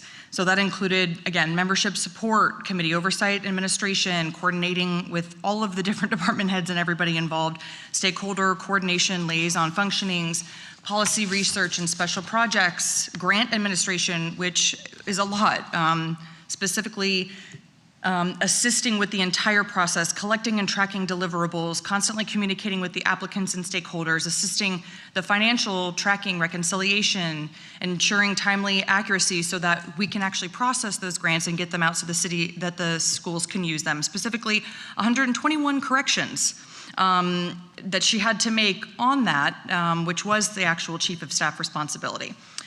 Communications, outreach, and economic community engagement. And so in summary, this easily staffed position should be filled by an individual who reports directly to city administration or the mayor's office. Commission support staff do not report to these departments, and by ordinance, the city commission cannot direct staff. As a result, even simply exploring committee recommendations, particularly those requiring funding or additional staff support, necessitates coordination between commission support staff and the mayor's support staff, creating additional work for commission staff without appropriate compensation. This committee helps advance the mayor's initiatives, and while the city as a whole receives recognition for its work, the primary credit reflects the mayor's leadership rather than that of the individual commissioner or commission aide. The current structure delays progress, particularly as there has not been a consistent representative aligned with the mayor's priorities, regularly attending meetings in the past. The committee, comprised of local change makers and stakeholders, made meaningful contributions to our schools through the dedication of its members and support for the commission office, but its full advisory capacity remains constrained under the existing structure as previously advised by the mayor. So again, I'm going to reiterate what I said in the first time, is I wasn't necessarily against reorganizing it, but I don't appreciate trivializing the work that was done by my commission aide throughout that process, by myself, because there wasn't a staff, and I wanted to set the record straight on that, because I don't think the comments were fair, and I don't think they were well vetted or researched. And on that note, I hope everyone has a restful Easter weekend. Thank you. Commissioner Fox. Thank you. I do want to comment on that comment from Commissioner Ward, because I left that meeting thinking I wish I would have said more. Sometimes I just can't fight about every single thing, but Nurlan is absolutely amazing, and I think it was trivialized in many ways that we were referred to as part-time commissioners, which theoretically we are, except that we're all working full-time in this job. And we all have one person that works for us. The mayor has 1,700 people that work for him. And we have no say in these committees. He can just dissolve the committee at a whim like this. But our one staff person is supposed to be responsible for running the committee that we don't even get to select the board members for. There were so many things that make no sense, but that's his right to do that. And I am very thankful to Nurlan for all the work that she's done on that board, and I'm very sorry to see the way it's ended, because I think the mayor thinks somehow this is hurting us because we didn't vote for what he wanted to, but it's hurting the people and the kids and the students and the teachers that relied on this board. So thank you for bringing that up. Other than that, I didn't really have any comments because I knew that we were going to be having the public comment tonight, and I wanted it to be all about you hearing from all of your friends and former colleagues, Commissioner Lambert, how much you've meant to people in this role. It was interesting hearing from Kelly Schoaf, one of our previous colleagues, when she was mentioning the number of people that you've served with either as commissioners or at staff level. And for your first 4 years, you had at least one new commissioner to work with every year. And then for the past 4 years, the 5 of us have been together. And I haven't looked back in the history books to see when the last time that happened was, but I think that the 5 of us working together, it's really been an era, I guess, and I've loved every minute of it. I'm very emotional about it too. I think, obviously we'll all see each other, but the 5 of us so much has happened in the past 4 years. You'd probably have to go back to Flagler era times to see the changes that we have made since we've been working together. And Commissioner Lambert, you have been our senior member this time, and we've been following your lead you've been showing us the ropes as each one of us came in, and you will be missed. I have a lot more to say on Thursday, but I'm so happy that you had the chance to hear it from so many others tonight who took the time to come and tell you how much you're appreciated. So thank you. Thank you. Commissioner Peduzzi. Thank you. And regarding my colleagues' comments about the occurrence that happened at a prior commission meeting, I believe that I missed that meeting, or at least the subsequent meeting. I think your comments are significant. I appreciate your comments, and hopefully they won't fall upon completely deaf ears. But I do appreciate you guys for mentioning that. And to President Lambert, you've been such a big part of the collegiality of this group. You've made it easy for us to do our jobs because we may disagree sometime, but we're never disagreeable. And other boards are looking at us saying, wow, I wish we could be more collegial like they are and more professional like they are. And I know that one member of our community even mentioned that he goes in front of other boards in other cities and talks about how this board is the example that should be followed by all boards. And we owe a great deal of that to you and the collegiality and that way of dealing with things that you've kind of said as a senior member of this board, and we appreciate you.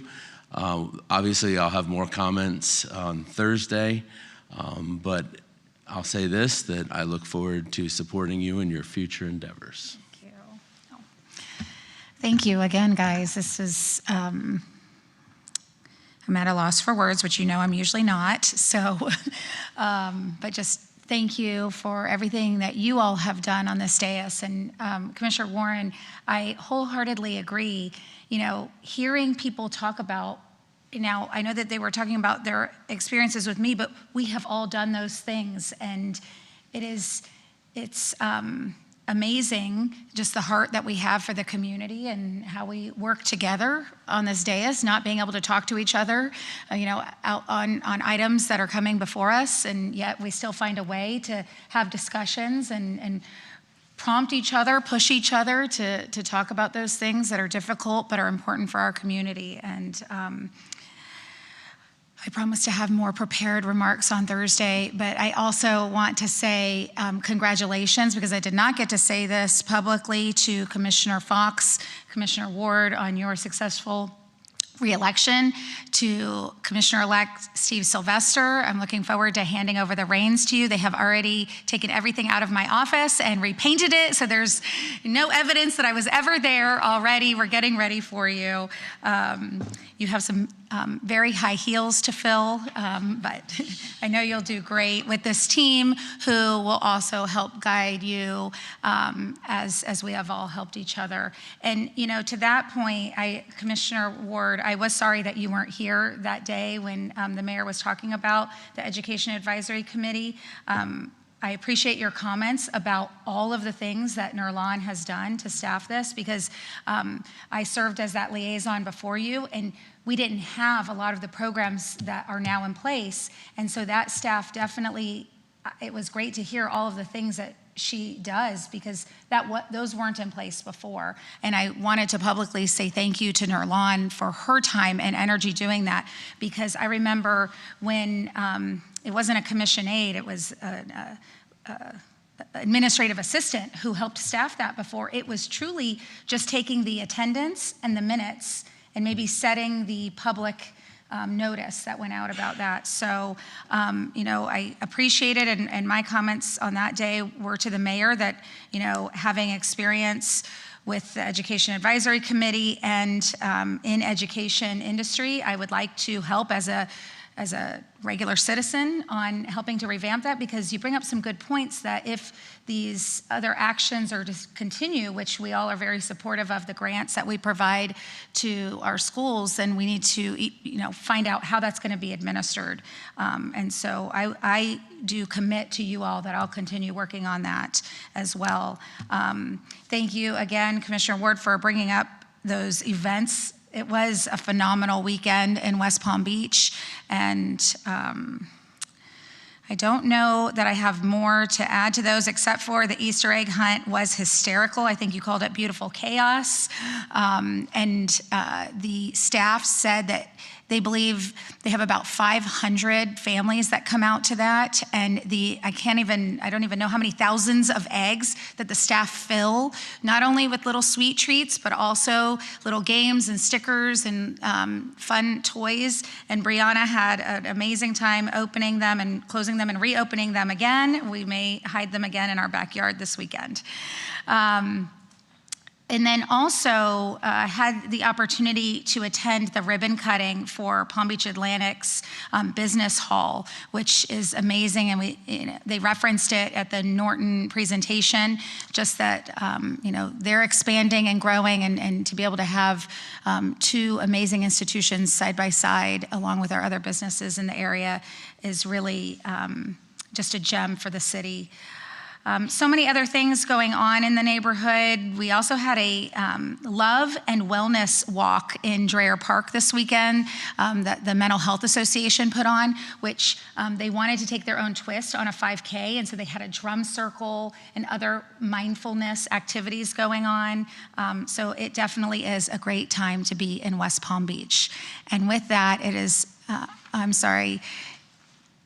our internal auditor is requesting to be heard. I don't know if anybody has any objection. I don't know if this is a public comment. Can you please clarify? And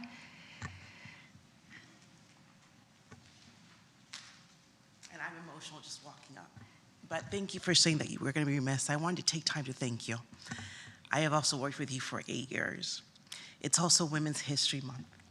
So I wanted to acknowledge you publicly, and I don't speak much in general, but to say thank you for your hard work, the closed doors conversation, especially the advice that you have given me throughout your 8 years.